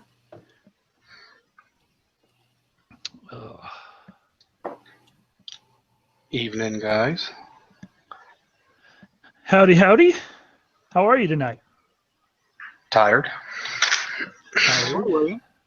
But I wonder when other you than pick out. yeah, I was waiting for Gil to hush, but that's gonna be leave me waiting for a long time. Right. That boy is full of information. I admit. Oh yeah. And he likes to share it. You know, that's the thing. That's the deal with Gil. He really gets information. That's he gets excited about it. Yeah, and you get him going on airbrushes, and he's not going to stop. But you know, everything he says is good. So yeah. No, so Kiwi, here's the deal with the whole instructions thing, right? The fact that you can't see them, they're just off camera. People use the instructions all the time for models, especially higher end models. They have so many tiny little parts, you know? Yeah. Like, I mean, the exception would be these little dudes that I'm building. I've built billions of these damn things. So, I mean, I really don't need the instructions because I've built so many, right? But, you know, with a really detailed model, especially if I get a new one, for the first one or two, I'll look at the instructions, just even though I've built, you know, literally hundreds, maybe even thousands of these guys, right? I'll still look at the instructions and make sure they haven't changed anything. Yeah. The only change I usually make is if there's a chance that I can build a module part of it and then another module part and then put the big modules together to get the end piece. Sure, exactly. But yeah, exactly. Yep. And I'm pretty serious about studying them before too. I'm real big on things. I had to work on this with something. Yeah. Have a good evening, Masa. It was good to meet you. You take care, Masa. Anytime you see it there, man, you're more than welcome to hang with us, brother. Yeah, and I agree with what Joe says. I use a lot of reference pictures too. I'm big on that. Of course, Yeah, I'm always trying to match something that was in the real world, so that's why. Right, exactly, and that's when having pictures of reference materials are freaking. Yeah, research awesome. for me is about 60% of a project. I'll be honest with you. Half the time I'll research it after I've done it when people are telling me I did it wrong. And that's when I say, but I meant to do it that way. I really did. I purposely chose that color. Seriously, man. I mean, that's why I don't do armor and shit, man, because, man, I don't want to sit there and have to research what shovels they had on there and all that. Gil, don't let that, dude, build it your freaking way, the way you think it ought to have been built. You know? Shit. Okay, here we go, man. I'm going to add some candy on this. You're already at the candy stage? God, no. I still got a lot of detail painting to do, but I want to get this done right here, to get it out of the way so it'll sit and dry. That still doesn't make me not hate you. Just saying. Why you want to hate, man? Why you gotta hate? Why you gotta hate, bro? Why's there gotta be hate? Why you gotta do that, man? You ain't gotta hate. I got enough of that shit. It's not hate, it's extreme jealousy. How about that? No.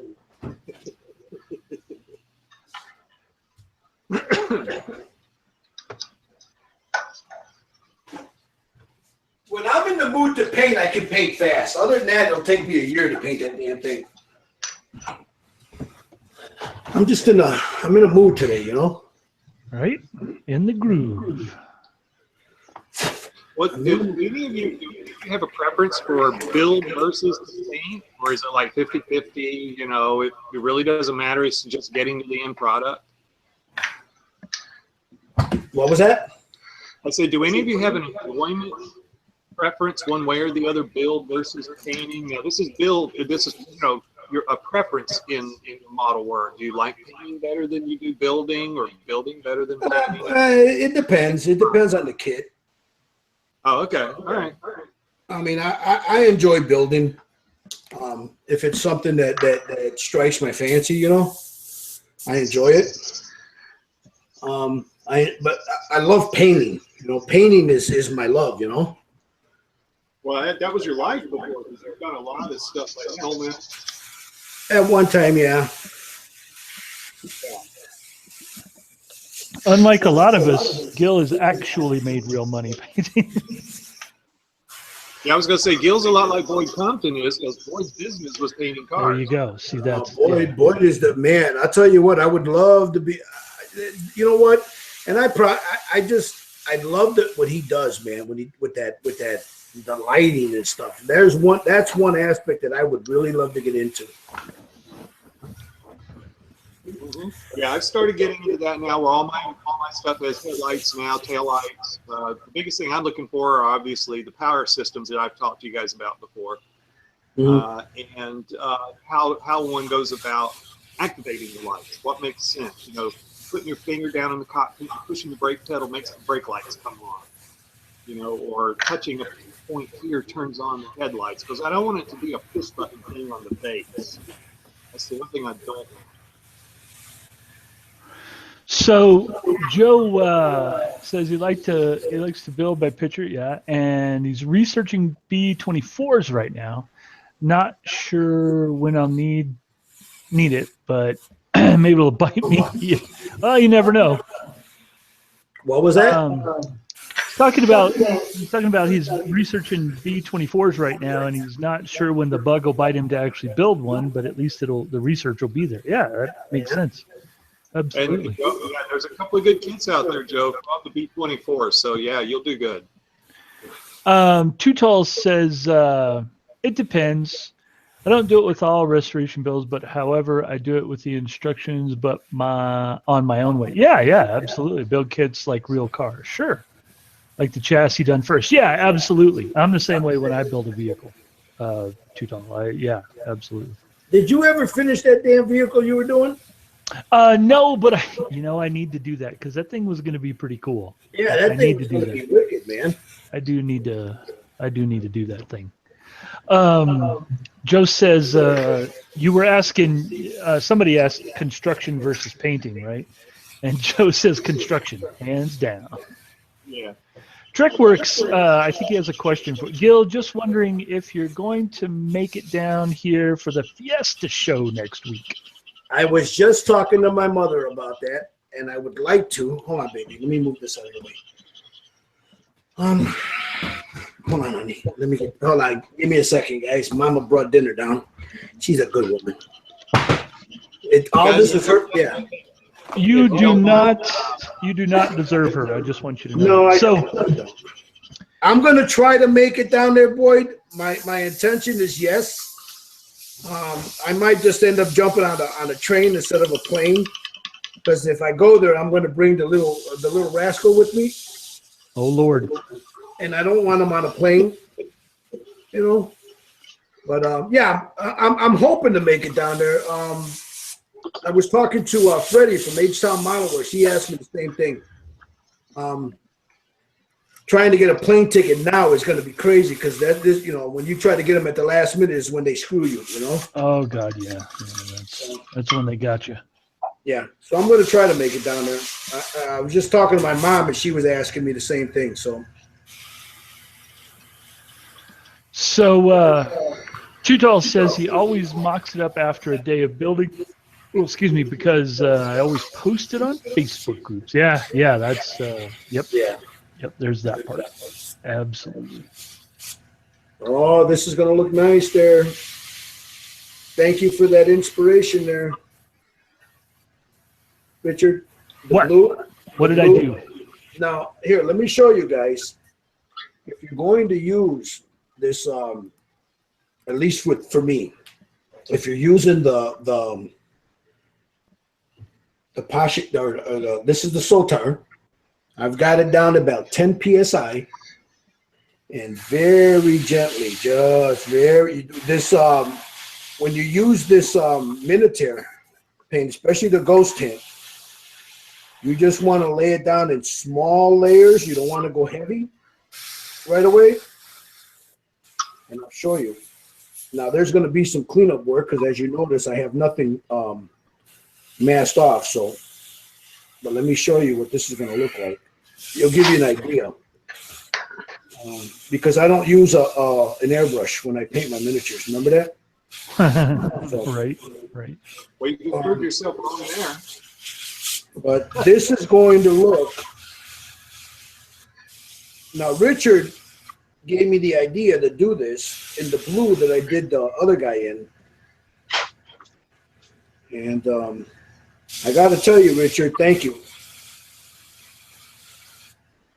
Because this is going to look the shiznit, man. Man, I'm telling you, there's nothing better than an army that's cohesive. You know, Yeah. you see them all together, and then you start really focusing in and looking at the details on each one of them. That's just. But this, yeah, I'm going to have to do some touch-up work because being the way this thing is with all the little, oh, that's pretty. Look at that, Richard.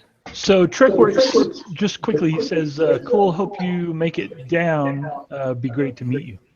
Richard. Oh my God. That's awesome. Very nice. Oh yeah. Yeah. Now there's still gonna be a few more coats on it to build up that blue. Hey, so are you gonna do the underside of his cuff on the right hand? Am I gonna do what? So if you look at the right wrist, Yeah. did you paint I saw you paint the outer, but did you paint the inner yet? Oh no, not yet. Yeah. There you go. Oh, you're doing the insides now. Okay. All right. Yeah, you're talking about in here. Yeah. And on the other side. Yep. Yeah. No, I didn't get the inner yet. I don't know if I want the inner the same color. I might do that a different color. Oh no, you got to do it the same color, man. Got to do All it. the same color, you think? Well, yeah, because it's one big gauntlet thing, right? I got you. Yeah. All right. Now you can do his like the armor that butts up against that shoulder, right?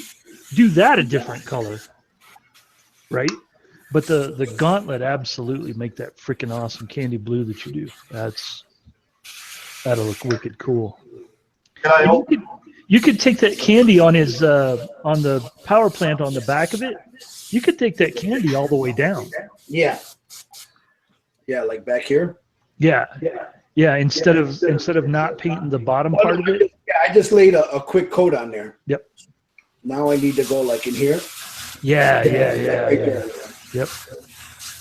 The more of that, because generally that whole thing, after you get all this blue done and you mask, you start masking it off, and you'll find out that the outer armor that you're painting is only 50% of the model.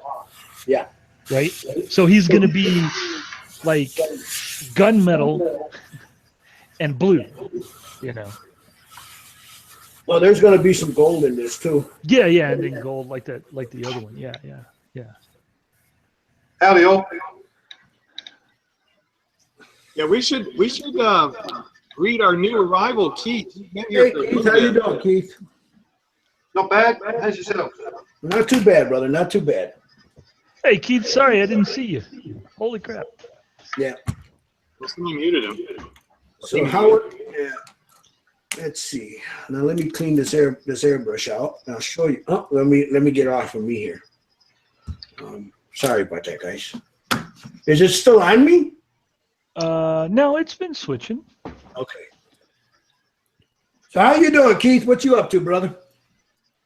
You muted yourself there. Yeah, he's muted. There we go. I don't know what happened there. Well, at the moment, for myself, doing a couple of things. Finishing off a little known superhero character called Rom. Oh, check that out. Have you ever heard of him? No, but that's pretty cool. Yeah. Is that a resin piece? Yes, it's resin. It's been a lot of fun trying to actually get the power up through it to chop it and do all sorts of weird. Oh crap! You're lighting him up too. To try and get the light up through the body, up to his eyes, his gun, and his chest. That is cool. I drilled through my hand in trying to do that. Oh, yeah. It was. I didn't follow my own rules and ended up grabbing hold of the piece and let the drill and stuff like that. And it must have been hollow in a certain section. It's boom, went straight through, and it's straight through into me. But anyway, beyond that, so I managed to get all the lighting up to him and get him all lit and stuff like that. Now I'm just finishing him off. And in the process, I'm also doing this guy here as well. Oh, Deadpool. Yeah. Deadpool. So I got his black and his red done. Now, Keith, if you don't mind me asking, who made that Deadpool model? I know I've seen it. I've seen versions of that. I don't know if it's the same one. But I don't know. Who's it by? I don't even know. It's from my daughter. This says Diamond Select Toys. okay. Garmin. It's a good. Okay. Yeah, that's the one I've seen. Okay. I'm painting him up sort of similar to that. He's a bit darker than I originally thought, but that's all right. I don't mean to be rude, guys, but I muted my camera so I could eat my dinner. So Do it. all right, but yeah. So is that what want you us to know? I'm sorry. No, I was just telling Gil he didn't want us to know it's Mickey D's food. Oh, dude, you don't want. Oh no, I'll show you. But then you're gonna get angry with me, and then you're not gonna want to be my friend, you know. But Don't worry. I know Richard always wants to. He's always like, I hate you. I'm Now, sorry, Richard. Gil, what's wrong with Mickey D's, man? I call that shit kangaroo food. Although, Yes, it is. yeah, Yes, I it call is. it the kangaroo. Although my grandson, whenever I take him for his Chronicles of Woo, Right. you know, I tell on Fridays if he's been a good boy during the week at school, and then I ask the teacher, was he good? The teacher will tell me, yes, he's been a good boy this week. So I tell him we have a bro day. He calls it the bro day. Right. So the bro day consists of him and grandpa going to sit down at the restaurant of his choice and eating. Just me and him, nobody else. So he's got me eating that kangaroo food, man. The things that you would do for your Ain't grandkids. nothing wrong with kangaroo. Well, yeah, there's, you know, I'll eat it. I mean, it's all right. I mean, do I prefer it? Hell no. I personally like, and I used to be a big fan of Burger King, but man, they're not what they used to be. No. So, but I like Wendy's. You ever had Wendy's. kangaroo? My, Like real Have I kangaroo? ever had it? No, I've never had it. I've never had kangaroo meat. It's nice stuff. Here in Australia, we used to go hunting quite a lot. And, roo, wallaby, and rabbit are probably the big things. Most things I've eaten. So No. yeah, it's No, not bad. I've heard it's not bad. Good I know stuff. back in the Keith, back in the, I believe it was the mid '80s. It might have been the mid '80s. McDonald's got spanked by the government because they were claiming their meat was 100% beef and they were importing kangaroo meat Right. and mixing it. Yep. so, you know, my favorite years ago was always Hardee's. I loved Hardee's, and now they also suck. Like you said about Burger King, they're not what they used to be. Yeah. Arby's used to be pretty good too, and they're not the same either. Yeah. Well, Hardee's is owned by Carl's. I think it's Carl's Jr. or something. Yeah, Carl's Jr. owns them. Yeah. We had a problem here, place where I lived, and the Chinese restaurant ended up getting shut down because they were substituting their sweet and sour pork and stuff like that with cat and dog. Oh. Wow. Ooh. Yeah, there's been a few of them here in the Chicagoland area over the years that got shot down for rat and cat. Man, I like cats with peas and carrots. I was gonna say, I'll tell you what, if I had some rat and cat, it tasted pretty damn good. You put enough soy sauce on it, it's fine.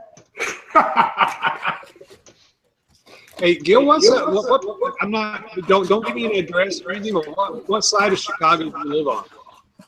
I'm not in the city anymore. I'm outside the city, but I'm I damn near live there anyway because I'm there every day. I was on the south side of Chicago. I grew up on the south side of Chicago by the back of the yards neighborhood where they call it the Bodie. You know, that's where all the killing the meat packing industry was at. Yeah, The stock- yeah. the Where stock the yards. old lots used to be. Mhm. Yeah, because I lived for about a year and a half in Chicago, but I lived up by Wrigley Field, just off the Division. I think it's Division. Yeah, Division by Clark Street, right in that area. Yeah, exactly. Yeah, in other words, you're right. You were talking earlier about the Polish neighborhoods up there. Man, some of the restaurants up there were the best. Oh yeah, I mean, in Chicagoland, you have the biggest you got a lot of Irish people too up on the south side. Yeah. But where I grew up, it was a mixed neighborhood. Up by the lake on the northwest corner above, what's the big college up there? Just north of there was a big Irish neighborhood up there. Oh, you're talking about, well, there's a couple. You got the Chicago, that's on the south side, the Chicago State, and then you have, what is it, the Northern Illinois University's down there. NIU. Yeah. You got DePaul, which is down there. Yeah, there we go. It was DePaul. Mm-hmm. Yeah, the north side, I mean, it's like night and day. You go from the south side to the north side, it's like two different worlds, man. Yeah, it was. It very much was. You know, if you stay north of what's that called? The Million? Gold Coast. No, not the Gold Coast. Gold something.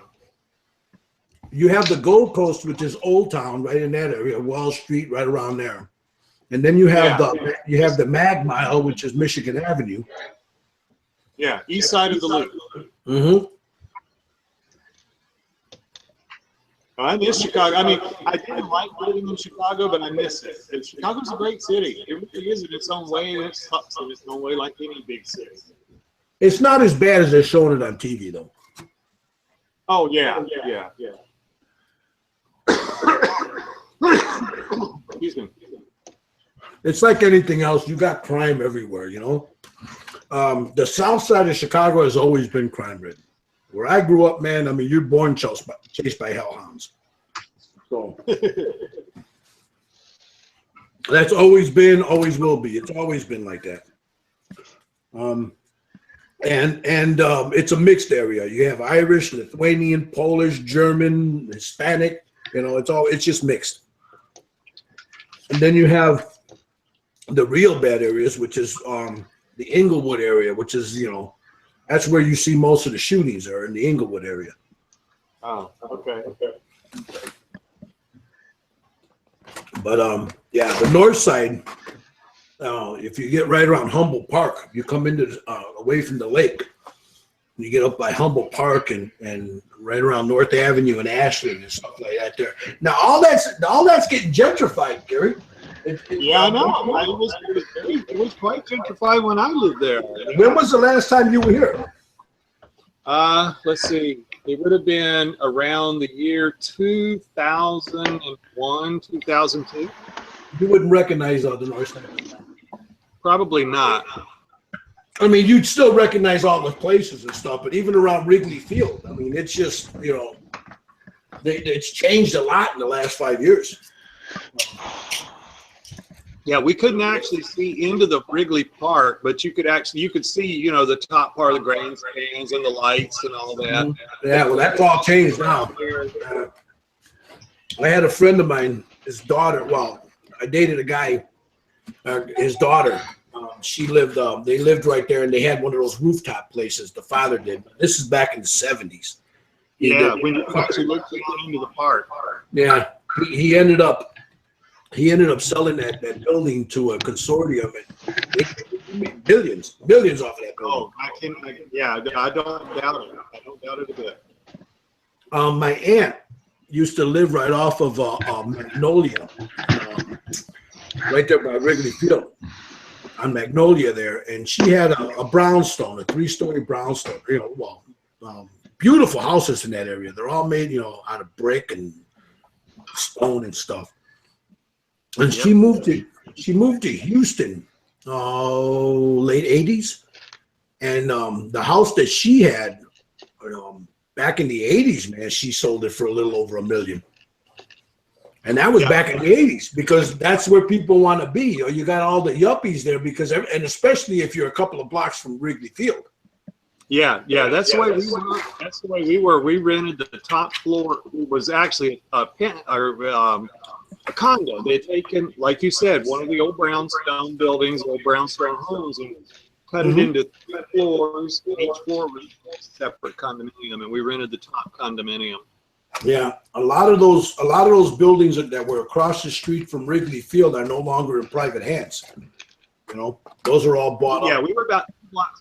Yeah, we were about 2 blocks away. No, not 2 blocks. We were maybe a block away from Wrigley Field. Now, it wasn't Clark. Clark was very well known, but it was like maybe 2 blocks off a Division. Yeah, it's a beautiful area. Yeah, I enjoyed living there. You'd walk, go downstairs, and you could own a car, but there was nowhere to park the damn thing, so you had to be careful. I owned a motorcycle at the time, but had to go hide it everywhere at friends' houses and stuff so people wouldn't steal it, because you didn't dare leave it on the street. Right. But you go downstairs, you could walk maybe a block and a half one direction, you'd be Italian, all Italian restaurants. Walk over 2 blocks, and there would be 3 blocks worth of Polish restaurants, for example. And then, go over another couple of blocks, it'd be something different. And there was always the best food.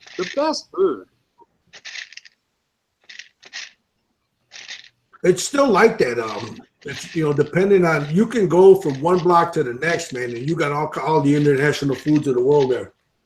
Yeah, and like I said, it was the best. The quality, you couldn't question. You like one better than another, but it was always good food. It wasn't games. You know, there weren't chain restaurants, none of that stuff. No, a lot of them were mom and pops. Yeah, see, local what's mom and happening pop. now is Yeah, the little, but, you know, those little grocery stores like you see in New York when you're up in some of the outer borough areas of New York, not down Manhattan, but maybe over in the Bronx, the little Brooklyn bodegas area. and stuff. Yeah. Yeah, little mom and pop, little stores where you could actually buy real Polish sausage or real this, real that. It wasn't the bullshit. You know, pierogies, real handmade potato pierogies. Yeah, Where that's do you ever find oh. Growing up on the south side, you could when they would make those pierogies, man, you could smell them for 3 days, man. Yeah, and you can't find those anywhere. Even Whole Foods doesn't sell good ones. And it was funny too because we're in the neighborhood I grew up, Gary. It was mixed, you know. You had German, you had Lithuanian and Mexican, and you know there was a couple of us, a couple of Native American families in the area. But you could go down the street on Ashton Avenue on 47th, and then there'd be a Polish deli there. So you could go into that Polish deli, you could buy a taco and a pierogi for $3, you know, and a drink. You know, I'm talking you get yourself a nice carne asada taco and some pierogies, you know. Mm-hmm. You know, I mean, it was all intertwined, you know. Not to change the subject, but I want to agree with Boyd that Keith, you've got a great paint rack back there. That's Keith. Yeah, Keith's paint rack behind the lid. What you got? Hey, Keith, do you have all the Vallejo paints on that paint rack? No, it's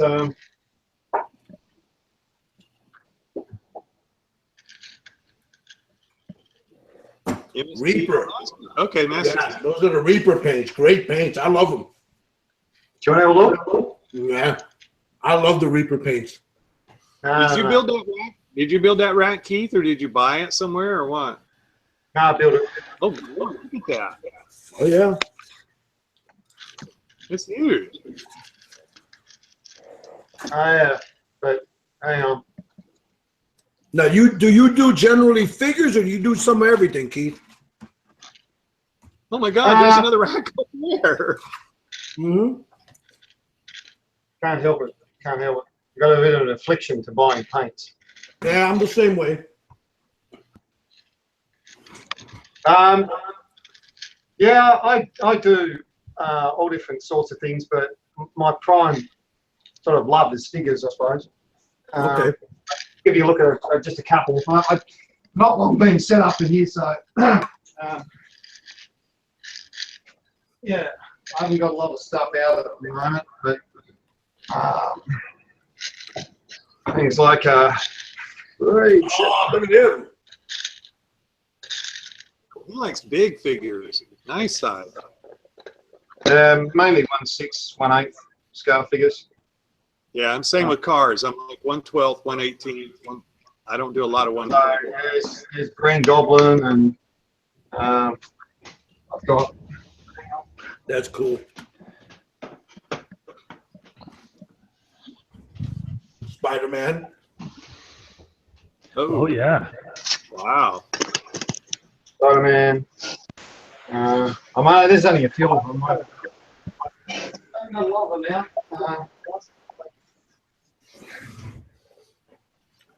Oh, check that out. Guyver. Is that Guyver? Yeah. Yeah, it's Guyver.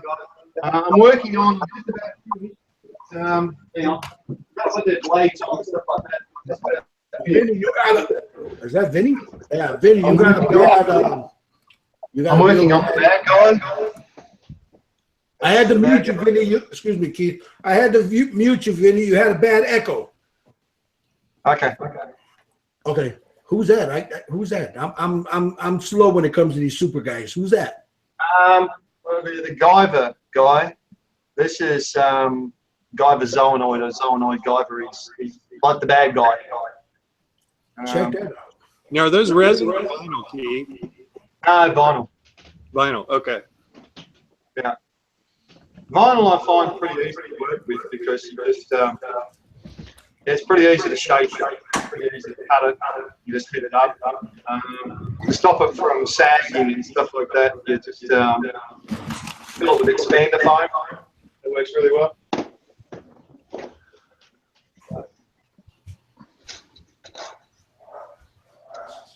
but I also do some plastic ones as well.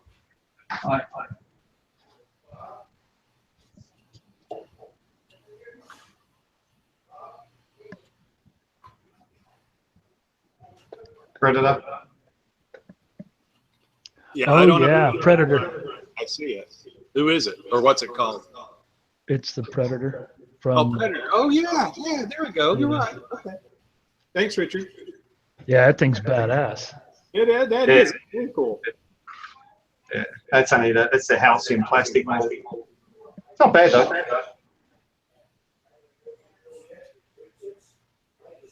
I've only got a few out at the moment. I got nowhere to put anything. Let me just Sorry about that. Okie dokie. Sorry about that, guys. I had to go put my plate away. Okay. That's still an amazing game. Yeah.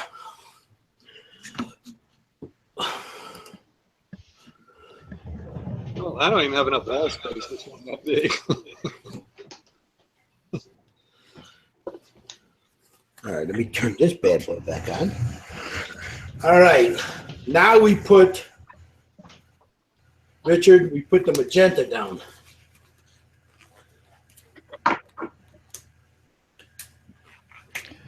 Do it.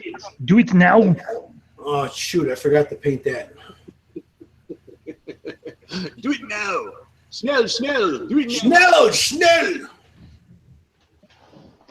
You are a slacker. Do it now. I just recently bought a whole bunch of paints by let's go and look at myself.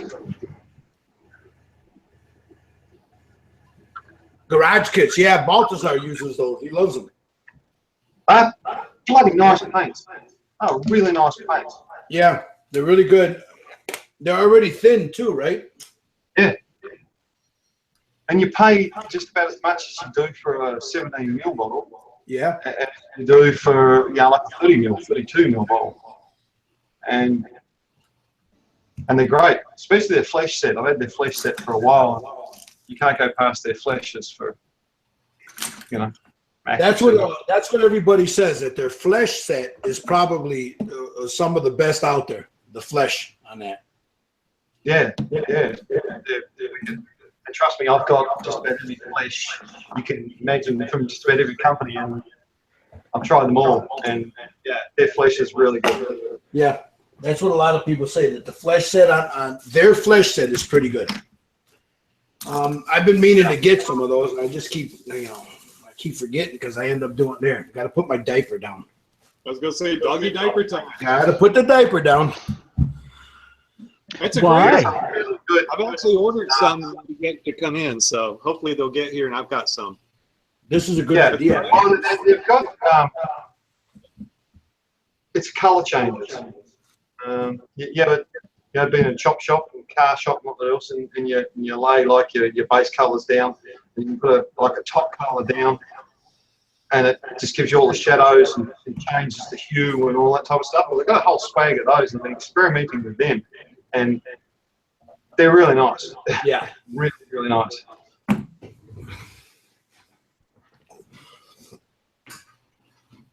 Yep, I'm gonna start. I got a couple of vinyl kits. We were talking about that last night, weren't we? Yeah, I we need did a little bit. Yeah, I need to start. I got a couple of dragons, that I need to do that are vinyl. Yeah, well, only cheap.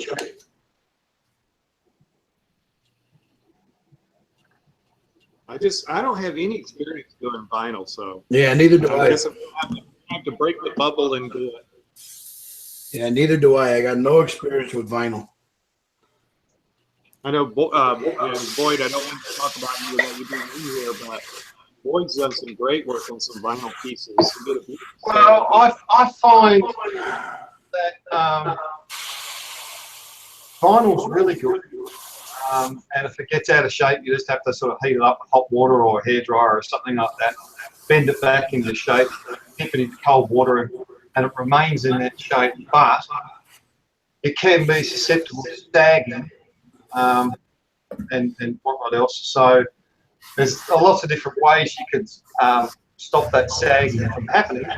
But I found the easiest one was to just buy some of that 2-part expandable foam, mix it together, pour it in, you know, and it keeps your figure nice and light and stops it from distorting. So, Yeah. And other than that, as long as you use an auto primer, you know, you use a lacquer-based primer on it, then you can paint over the top of it with anything. Yeah, we were talking a little bit about the stiffening part, people using the spray foam or even plaster of Paris. Yep. Yeah. Yep. I use plaster of Paris. Also, it just weights it down a lot. I find the expander foam costs just about nothing. I mean, I've still got the same two, you know, part A, part B, 2 tins, and they're only like half empty, and I've used it absolutely heaps. It takes nothing for this expander foam to fill it up, a small amount, and yeah, it does a really good job. It keeps it light. Well, you know, this is just a curiosity question because I'm not a vinyl person, but do you have to be careful? I know, like you said, you can heat the vinyl and form it to the place you want it, but then if you put the filler in it, you have to be careful that it doesn't deform the vinyl as it's doing its thing. I use either super glue or a 2-part epoxy, and I've never found that to distort vinyl at all. Okay, good. Thanks. Just if you got, you know, really big parts, you know, because it's vinyl and because there's only like small amounts of the vinyl touching one another. Sometimes I like to, you know, run a bit of plastic around, you know, just to stand a bit of styrene, attach that so it's got something to, you know, join to the other side with, and then put the epoxy in there and stuff and join them together, just so it's got something a little bit meatier to grab onto. Okay. No, that's a good idea. That's a good idea. I do that with styrene as well, so. Yeah. Yeah, there's not much difference between styrene and plastic to muck around with, you know. I mean, I work with styrene, plastic, resin, whatever. But I just like vinyl because it's most of the kits out. I mean, Jesus, this thing costs $10. No, so it's cheap.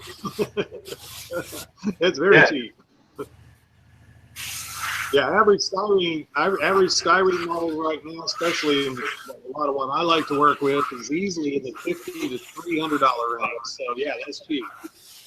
Yeah, well, I just got a hold of the re-release of the Clear Enterprise D, and I got a hold of the re-release of the Smooth Hull 1350 TOS Enterprise. Ah. And that was nearly, you know, the Enterprise by itself was, by the time you convert it to Australian and you pay for postage, that was nearly $300. Yeah. They're not cheap.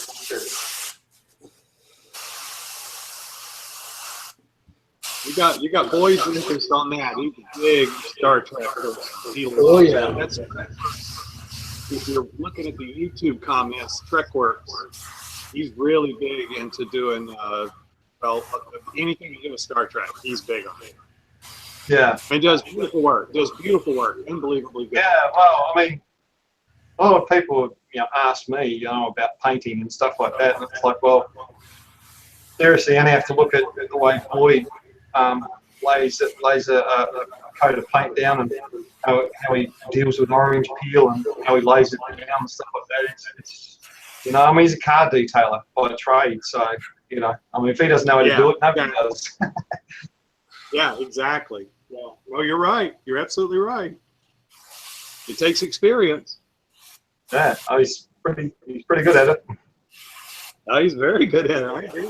Absolutely. Like, well, you know, like Richard is with his pieces, like Gil is with what he's working on. You know, everybody does. They have their own specialties. We all do. Yeah. In the 80s, I used to be into miniatures a lot.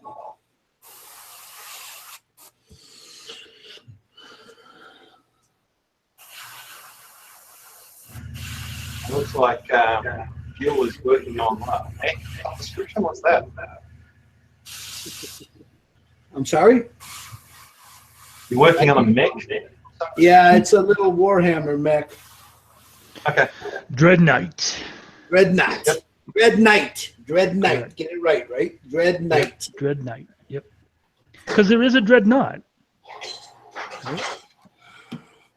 But he's a dreadnought dressed up for the night. Dread Knight. The closest I ever came to 40K was playing a game called so there was a board game. It was Space Crusade. Space Crusade. I've seen Space Crusade, I believe. You sure you don't have it in your box of? You know, so I think there isn't Space Crusade really old. Yeah.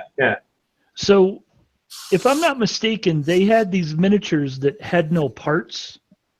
It was just the dude, and the gun was like right up next to his chest, and they were like purple or maroon or something, weren't they? Well, the box set that I got had 5 or 6 anyway. 5 or 6 yellow guys. They were molded in yellow. There was the red guys, the blue guys, and then you had a whole bunch of Gretchens and Orcs and Chaos Marines and some Android, I think, and I think they classed as a Dreadnought and a Gene Stealer. That's it, Gene Stealers. Did they look like this?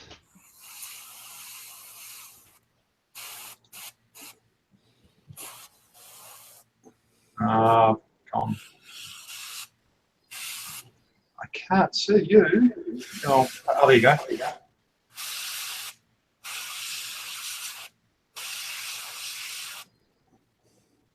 Yeah, it's no, not totally like that, but something similar. I've had these damn things forever, and I thought that that's the game they went with. This came out before 40K. Okay. I told you he would have one in there.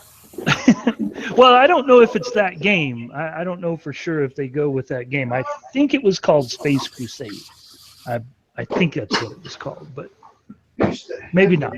Maybe those were for something else. I'll have to look that up.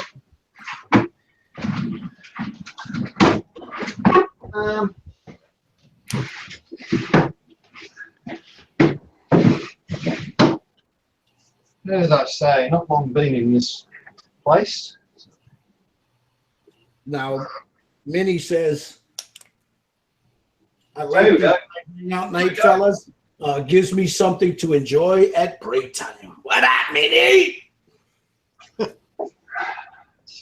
Some of my mini boxes and miniatures and stuff.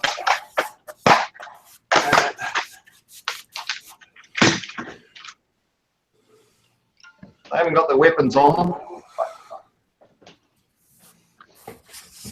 Oh, yeah. Yes.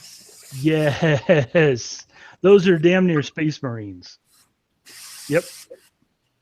I think these the blue guys, the Ultramarines. I think these are Imperial. You know what? That could have been an offshoot when GW was first. Yeah. Yep. Blood Angels, I think. Yep. But, Yep. I'm not really up with it. Those are old. Yeah. And then there was, this has just got white on it, but there was apparently is a Chaos Marine. That is a Chaos Marine. Yep. That's some of the first Chaos Marines from back in the day. But they had a, each one had a, I haven't really done anything with them, but had a commander. Yep. Richard, This was their idea of a Gene Stealer. I was going to say, yeah, that's the first. As soon as you brought it up, those are the first Gene Stealers. Yep. They still look kind of like that. I mean, they're not much different now.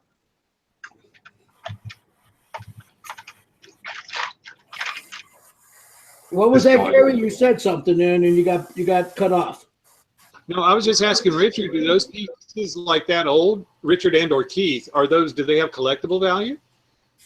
And I mean, monetary, no, not really. I mean, you could put it on eBay and you might get a few bucks for it. But the cool thing is they're still legal in the game. Oh, okay. Oh, really? Well, I don't play the game, yeah. so I didn't understand. Okay. All right. Oh, yeah, they're absolutely still legal in the game. Yep. Miniatures, I can't help it.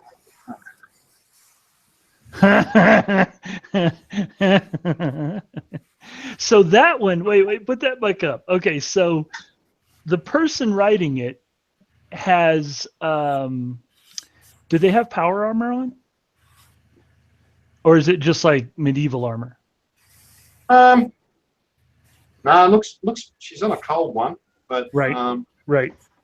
I don't know. It looks medieval. Because in Warhammer, right? I take that back. There are exceptions to the rule whether or not you can still use stuff. So that is like an elf riding a cold one, right? Which I don't think the elves can do anymore. I think they put all the cold ones under the lizards, the lizardmen. Maybe you know what? They might though. They might though. I don't know everything there is to know about Warhammer. What? Blasphemy. I don't. I like this guy. You're the Emperor. I mean, I know just because it was cool. Oh yeah. Okay. So that guy is actually worth just a little bit. So he is the Avatar. He's the avatar. Yeah. He's he's like a Primarch for the elves, Gil. That guy he just had up there, right? But the problem is his scale is way off. He's tiny on the board, right? He's only like about a third again as tall as a Marine, where he's supposed to be as big as a building. Okay. Yeah. That was the only problem with that miniature. It was like, really? In all the artwork and crap, he's like gigantic, right? And then they put him out and really? Did you really? He's puny. He's puny. He's tiny. I don't understand why he's so small. Yeah. Cool miniature though. Lots of detail on him, but yeah, they made gajillions of those guys. Did they? Oh yeah. Well, I mean, just about everybody that had an Eldar army had one. And now they actually make him bigger. He's about as big as that Dread Knight now, if I remember. Oh, really? Mm-hmm. You might dig him because he's getting close to the scale that you dig, all that vinyl stuff. Well, I want to do my next foray into miniatures. I want to do this. Oh, the bat. Yes. Yeah, the bat. The Terrorgeist. The undead bat. And he has a rider too, right? Yeah, he's got a rider. He's got the Ghoul King on Terrorgeist. Yep. Or you can do him as the vampire lord on Undead, on Zombie Dragon. Because it's the same model. Yeah. That's where some of my bits come from. That's pretty good. Yeah, you'll dig that. And if you look at it, that's some of the later miniatures that GW's come out with, and the detail is really awesome. Yeah. What I want to do next, though, is get her out there. Hot chick.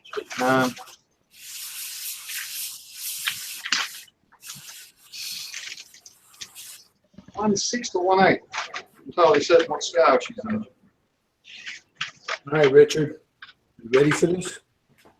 I'm ready. Just 1 second. Let's run through the questions. Let's see. I don't know where the hell we stopped. There's a lot of them there. Why is it so expensive to ship stuff out to Australia? Because they're surrounded by water. That's because the kangaroos are always on strike. Right. I like these live hangouts, fellas. Gives me something to enjoy. Oh, hell yeah. That's okay, mini. so Space Crusade is produced by Milton Bradley. You know what? They could have been. They absolutely. I don't doubt you at all, dog. That would be expensive and slow. Let's see. Speaking of boats, I just started on a 350th Bismarck build, which is one I've wanted to do. Yeah, the Bismarck. Oh, that's a cool ship. Yeah, that's very cool. That's Yeah, Boyd, I'm looking forward to that. Hopefully we'll connect tomorrow.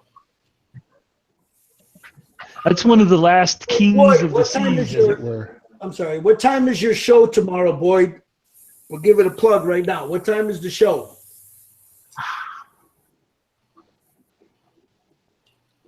And Minnie says he picked up 25 of the eyedropper bottles from a vapor center for $88 shipped. Cool. Nice. Yeah, that's a good price. That's a good price. Hey, Brian, thanks for looking that up, man, Space Crusade, because he's saying that it was a board game produced by Milton Bradley together with Games Workshop. See, that totally makes sense, because Games Workshop at the time didn't have the facilities to make a cool board game, right? That totally makes sense. What you got, Gil? Well, Gil, right quick. Boyd, answer back at 7 p.m. Central Time tomorrow. Now, of course, I've got a lot of detail work to do in there to clean up. OMG. So now I'm going to go in and start detailing all of that to clean it all up. Okay. So now you need to make some decisions, though, right? Decisions. Yeah. So now you need to. Okay. So the guy in the front, right? Yes. You're going to paint him like the army, right? Blue or whatever, right? Yeah. But you don't have to worry about that part. But his armor, are you going to make it like the mechs, or are you going to do his armor a different color? His armor's going to be red. I just shot it blue just to clean out what I had inside the airbrush. Yeah. Well, I figured that's what you were doing, but I was just telling you that now's your decision process. That, man, I know you like red. I know you're fixated on red. I know you're digging it. You love red, right? All right, hit me with it, baby. Hit me with it. That blue that you paint is flipping amazing. I have not seen an army painted like that. I've seen a million red ones, a million of them. Yeah, but you got the mech already painted in that blue. It's not going to look cool if you paint him in that same blue. Oh yeah, oh yeah. It will. You'd be. Look at the. Okay, do you still have the packaging from that guy? Oh shit, I don't know. Probably not. Gil, right quick. Gil, right quick. Boyd's Trekworks show will be tomorrow, 7 p.m. Central Time. Yes. All right, Boyd, 7 p.m., guys. 7 p.m. Trekworks. Boyd. Guys, check him out, man. Give that brother some love, man. See, I want to paint this a different color, too, to give it a... So I might do this. I don't know. We'll see. I mean, you can paint him however you want. Don't get me wrong, right? I like the blue. Man, that blue. Now wait. Okay, go get your Titan and put it next to that guy standing up. No, I think let me put some gold on this real quick, and then we'll go from there. I'm gonna use some of this. That blue and gold is gonna. I hate you.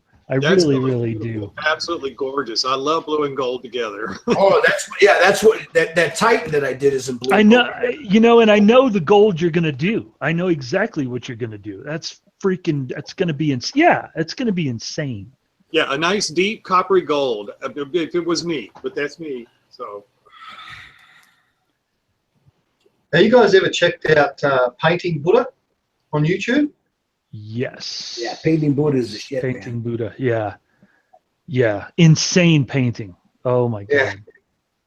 Yeah, but see now, there's not a lot of detail on this cat, man. To put the gold in there, On the guy. Yeah. Oh yeah. So, you know what? Look, do I have one of those boxes? I just wanted to reference for you the relief. Yeah, let me see if No, I got the box. You're right. I still got the box. Dude, wait. What am I thinking? I have the fucking codex. Hold on. Here. Do I have it? This thing didn't come with any damn decals. What didn't? The Dread Knight? Yeah. Do you guys play the games? I do. Gil hasn't been sucked into it yet, but yeah, they're sucking me into it though. Now this should have came with at least 1 or 2 decals, right? Yeah, it comes with decals. Yeah, well, it should have anyway. Yeah, well, if they came with them, I don't know what the hell happened to them. Okay, here, let me show you, Gil. Look here. But I have decals, so that's no biggie. So, check this out. Well, yeah, I got them right here. Look, there's the box. Right, but here's an up close of a dude. This is the same guy that's in the chassis of that mech, right? Yeah. Can you see it? Okay, see how the inlay is gold? Can you see that in this picture? Yeah, and then you got this little plane here, but he's got those on his shoulder here. Right. So all that, like in his chest right here. Wait, where the hell's my finger? Yeah, you got the Where's gold. my finger? Yeah, see this? You got the gold. Yeah. Now you could do it that way if you're gonna go gold, right? You could do it that way and put a bunch more embellishment too. I mean, put as much as you want, but and then just have the outer parts of his armor, the blue, that really awesome blue. Like his hands, his hands could even be black if you wanted them to. Yeah. Right? But there's all kinds of, and here's the actual dude, right, in the chassis. Still there. There we go. Yeah, but you're all over the place, man. Sorry. Okay, hold on. We got to get it to zone in on him. Okay, hold on. Shoop. There you go. Yeah, I see what you're talking about. Yeah. Yeah, so it has gold, and I'm all about putting more on there. Hell yeah, wherever you want to put it. But yeah, that's I see where you're going with it. When you picked up the gold, and you're like, oh yeah. You just like bling, Richard. Well, these guys are supposed to have it. I mean, these guys got to have bling on them. Yeah, they are. Yeah. So the way a Marine is made, a Space Marine, right, is he's sort of a test tube baby. He's they're augmented internally. They their bones are their rib cage is fused together. It's like one solid mass. They have these implants in their spinal column that they connect to the armor so that the armor responds to them instantly, right? And they got all this other stuff, but and they're like 9 foot tall, right? So, well, this is freaking rude. I call and is there to answer. So part of the thing about the Grey Knights is they are actually made from the gene seed from the Emperor, right? Emperor's gene seed. So they are actually a representation of him in flesh, right? So that's why they get all the gold and they get the best weapons and they get all the cool crap, and that's why is because they're the bastards.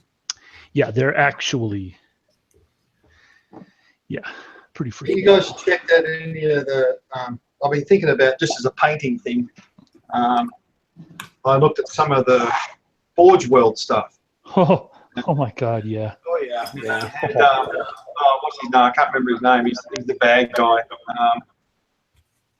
And he just looked phenomenal, absolutely phenomenal. He's on the top of this fallen eagle statue, and he's going up that, and it just looks wicked. Oh yeah, just about everything that comes out of Forge World is freaking awesome. And it's freaking expensive. I hate them. Yes, bastards. This is when I looked at him, and there was another one called Fulgrim or something. Oh, there's a whole bunch. Yeah, there's all those are all the Primarchs. Yeah, the Primarchs. Stupid Primarchs. Stupid cool looking Primarchs. Stupid Games Workshop. Look at this. Okay. There's going to be a lot. I got to do a lot of cleanup, but stupid taking all of my freaking money. Just to give you an idea. There you go. I think it popped in. Oh my dude, Gil. so badass. See the gold? Yeah, absolutely. Nice. I'm on, damn you. But see, this is just an observation. Only an observation, yeah. guys, okay? It's like, I don't hate when I see, and I know we're joking, we're not serious, but I don't hate when I see someone else has painted a car somewhere, yada, yada, yada, because it's like, okay, that's their interpretation. Yeah, okay, cool. Yeah, dude, that is, What Gil, was that? that's going to be wicked. No, don't know that. Beautiful. That is going to be Well, this very, is very not cool. for this stuff is not for everybody, These are fantasy. Blue and gold. Blue and gold. I mean, you can't really go wrong with blue and Yeah, gold. I mean, I'm a big fan of blue. I got a Titan over there that's blue and gold, and it came out really nice. Once this is done with the blue, the gold, and then the little white thrown in there. Yeah. Yeah, my mother painted a ceramic Tutankhamun head with all of that blue and gold stripes and stuff like that. I went, no, God, that looked wicked. Yeah, it's just this thing here has just got a lot of. You got to be real careful laying that gold in there, though. Yeah. Well, yeah. You know what? Here's the thing, Gil. You can actually flood that area with the gold, right? Don't worry about just hitting the raised letters. You can flood the area and then go back with, when you hit it with the ink, it'll block out behind it anyway. Oh yeah. It's just getting it on the edges of the blue would suck. Yeah. I don't wanna make more work, but yeah, I see what you could throw in, or when you put the nun oil or with the ink or whatever it'll go right in. It's actually made to do that. They actually built that into the model. That's exactly what they intended.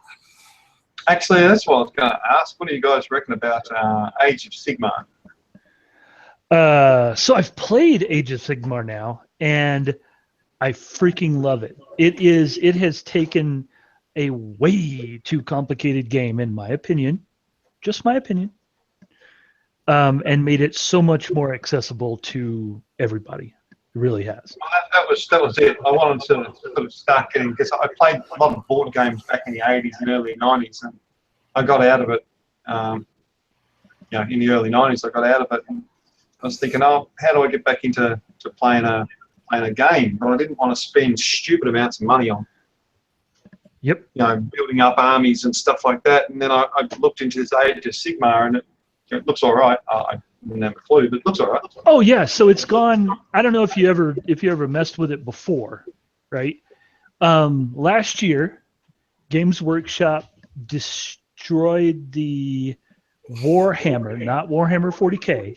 They destroyed the Warhammer universe. Now, this is the way I understand it, because I'm definitely not an expert at Warhammer itself, right?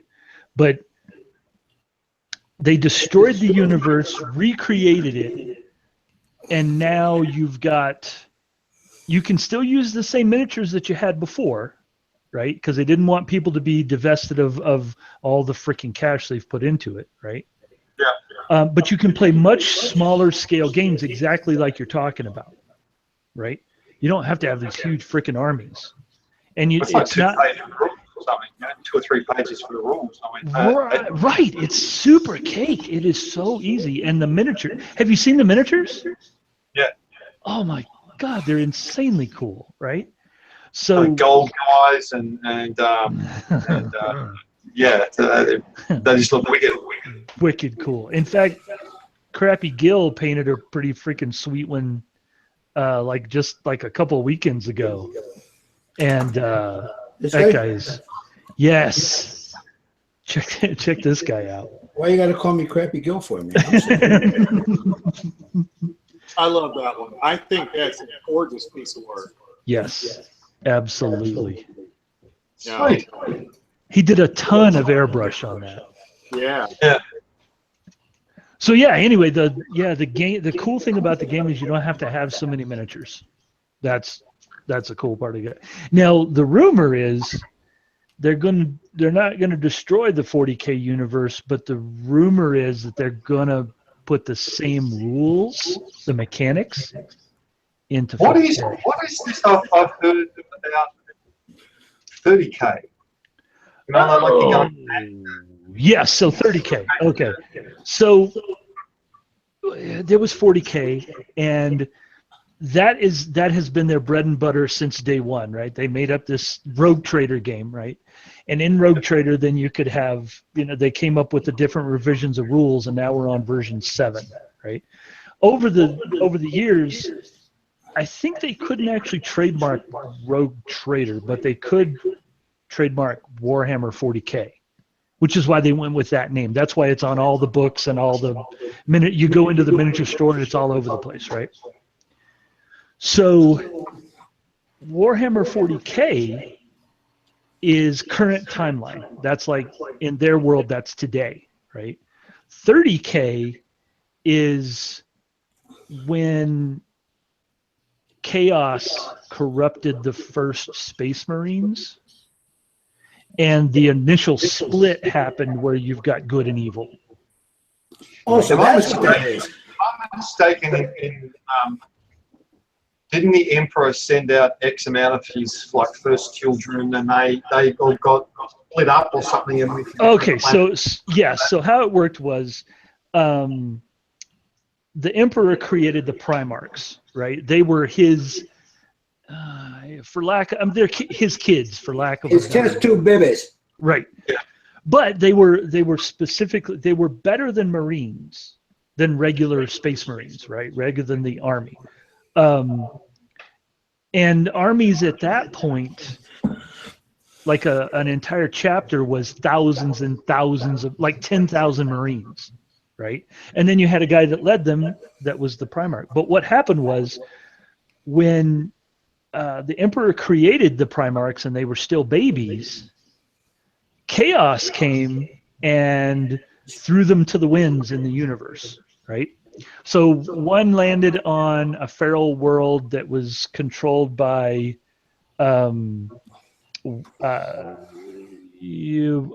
Celtic woven clans, right? If you want to go with that analogy, and that's how the Space Wolves were created, right? Because he was the original, the Primarch that landed there was stronger than all of them, and he took over, and then blah blah blah. And 2 giant dire wolves. Right, exactly. So now you've got that fluff. So then there was Ultramarines were created by the Primarch for that. So the Emperor went on the first crusade to find his children, right?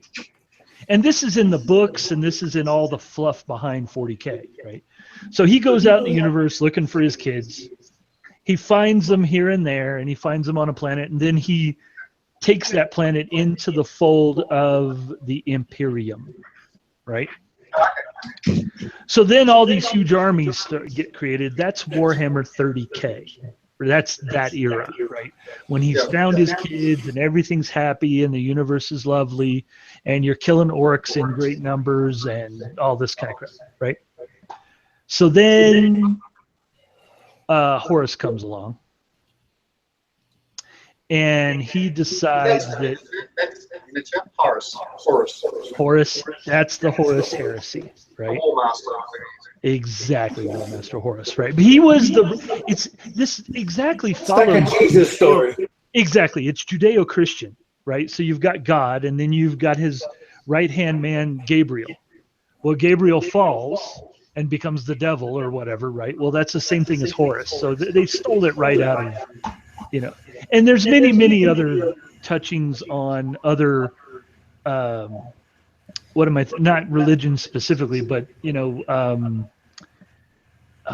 what do you don't get old, holy crap, Jesus.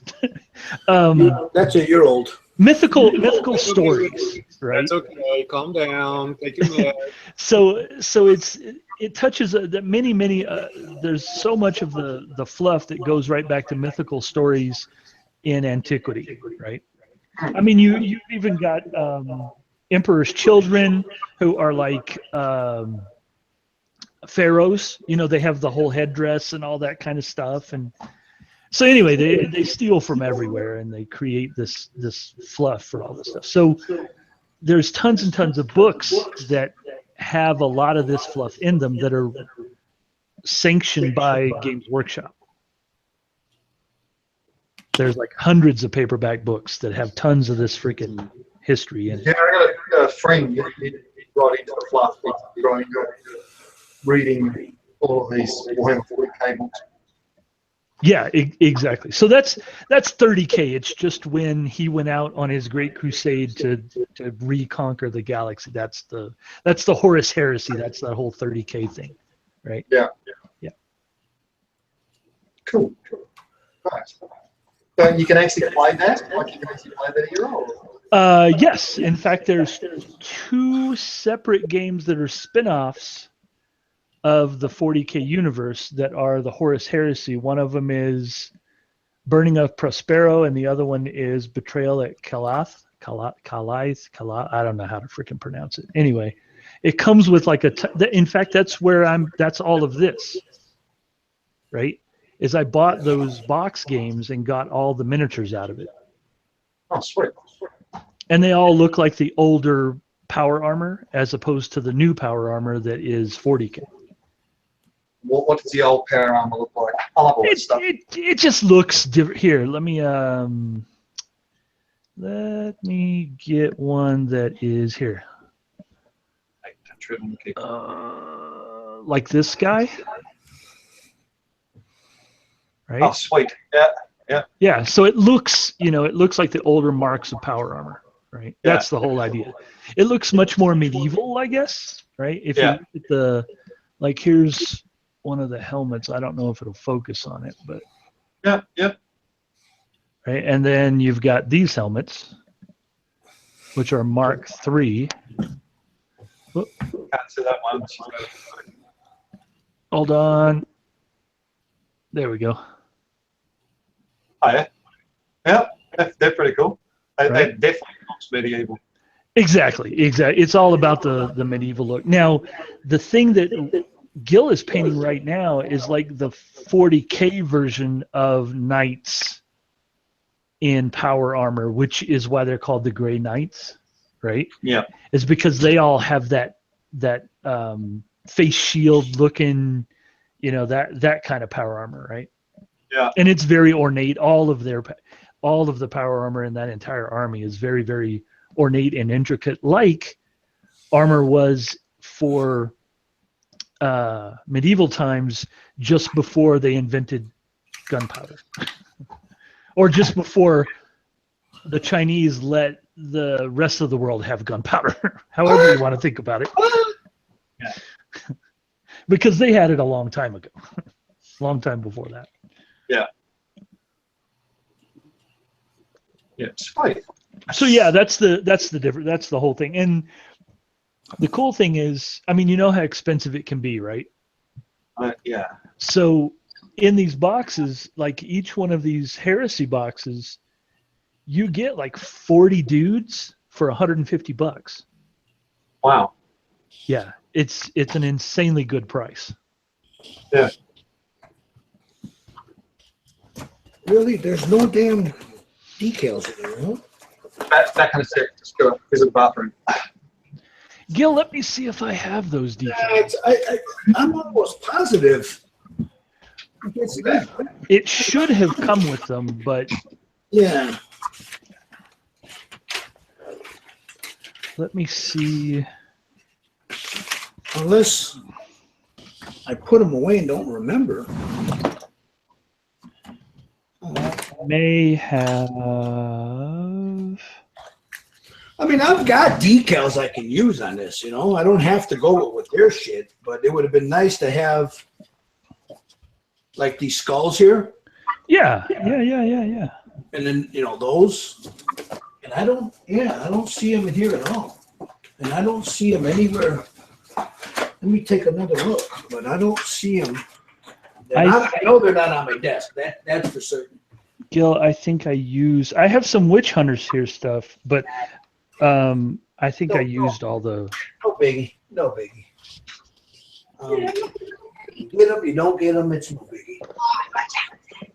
I thought I had some, but I guess not.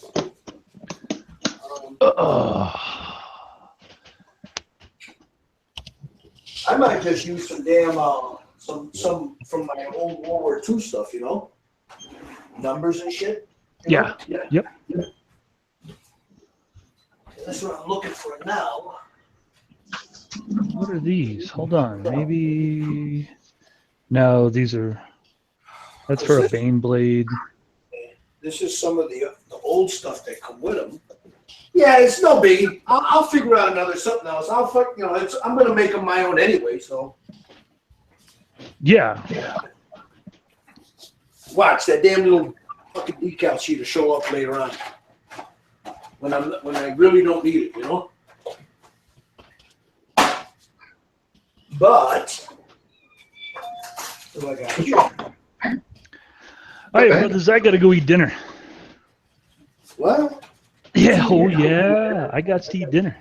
See, like I got this. Look, I can use like the skulls off of that. Yes. Absolutely, you can. Yep. And then maybe some numbers off of this. Yep. Sweet. No, those numbers might be too big. I'll have to look at another one. But yeah, that's what I got here. So anyway, yeah, I think I'm gonna call it a night myself, guys. It's been a long day for me. Yeah. Yep. And I'm gonna go spend some time with the woman. You know, As you should. watch a couple of movies. What do you think, Richard? I mean, there's the gold in there. I mean, of course, I gotta do some more detail work, of course, and then now comes all the detail painting on it. But Sure. I think that's gonna look wicked, Gil. yeah, Yeah. this shield I might go with a red or a white. I don't know, but that dragon, like I went with the dragon and the shield there. Yep. A lot of this will be cleaned up with different, to match this in here. Yeah. No, that's very good. Real cool. Yeah. I like Yeah, that. very nice. It's gonna Let 'em look stay right cool. Well, you're the one that gave me the idea for the damn blue. I wasn't going to go with the blue. I'm just saying that if you end up wanting to make an army, it's cool if they're, Yeah, because you know me, my first instinct is red because I love red. Yep. Red. Absolutely. I'm a red. And red would look fine. Red would look awesome, and you do a but great job with it. I paint a lot of shit in red. Let me stick with. But you're right. You Because do. I have that. You're right. I have that Titan already in this blue. Yep. This guy will look good in the Titan blue. Oh man, yeah. So here, before you guys split for a minute, let me stop the thing here, guys. I want to thank everybody for sticking around with us and watching, man. Don't forget, tomorrow you have Boyd's Trek Works. You got Boyd's show tomorrow at 7 p.m. Central Standard Time, and then you have Sunday night. You have Jan Hare's Northview Model Shop. So you guys, Sunday night gossip. Thank you guys. We'll see you guys in 2 weeks, man. Ciao.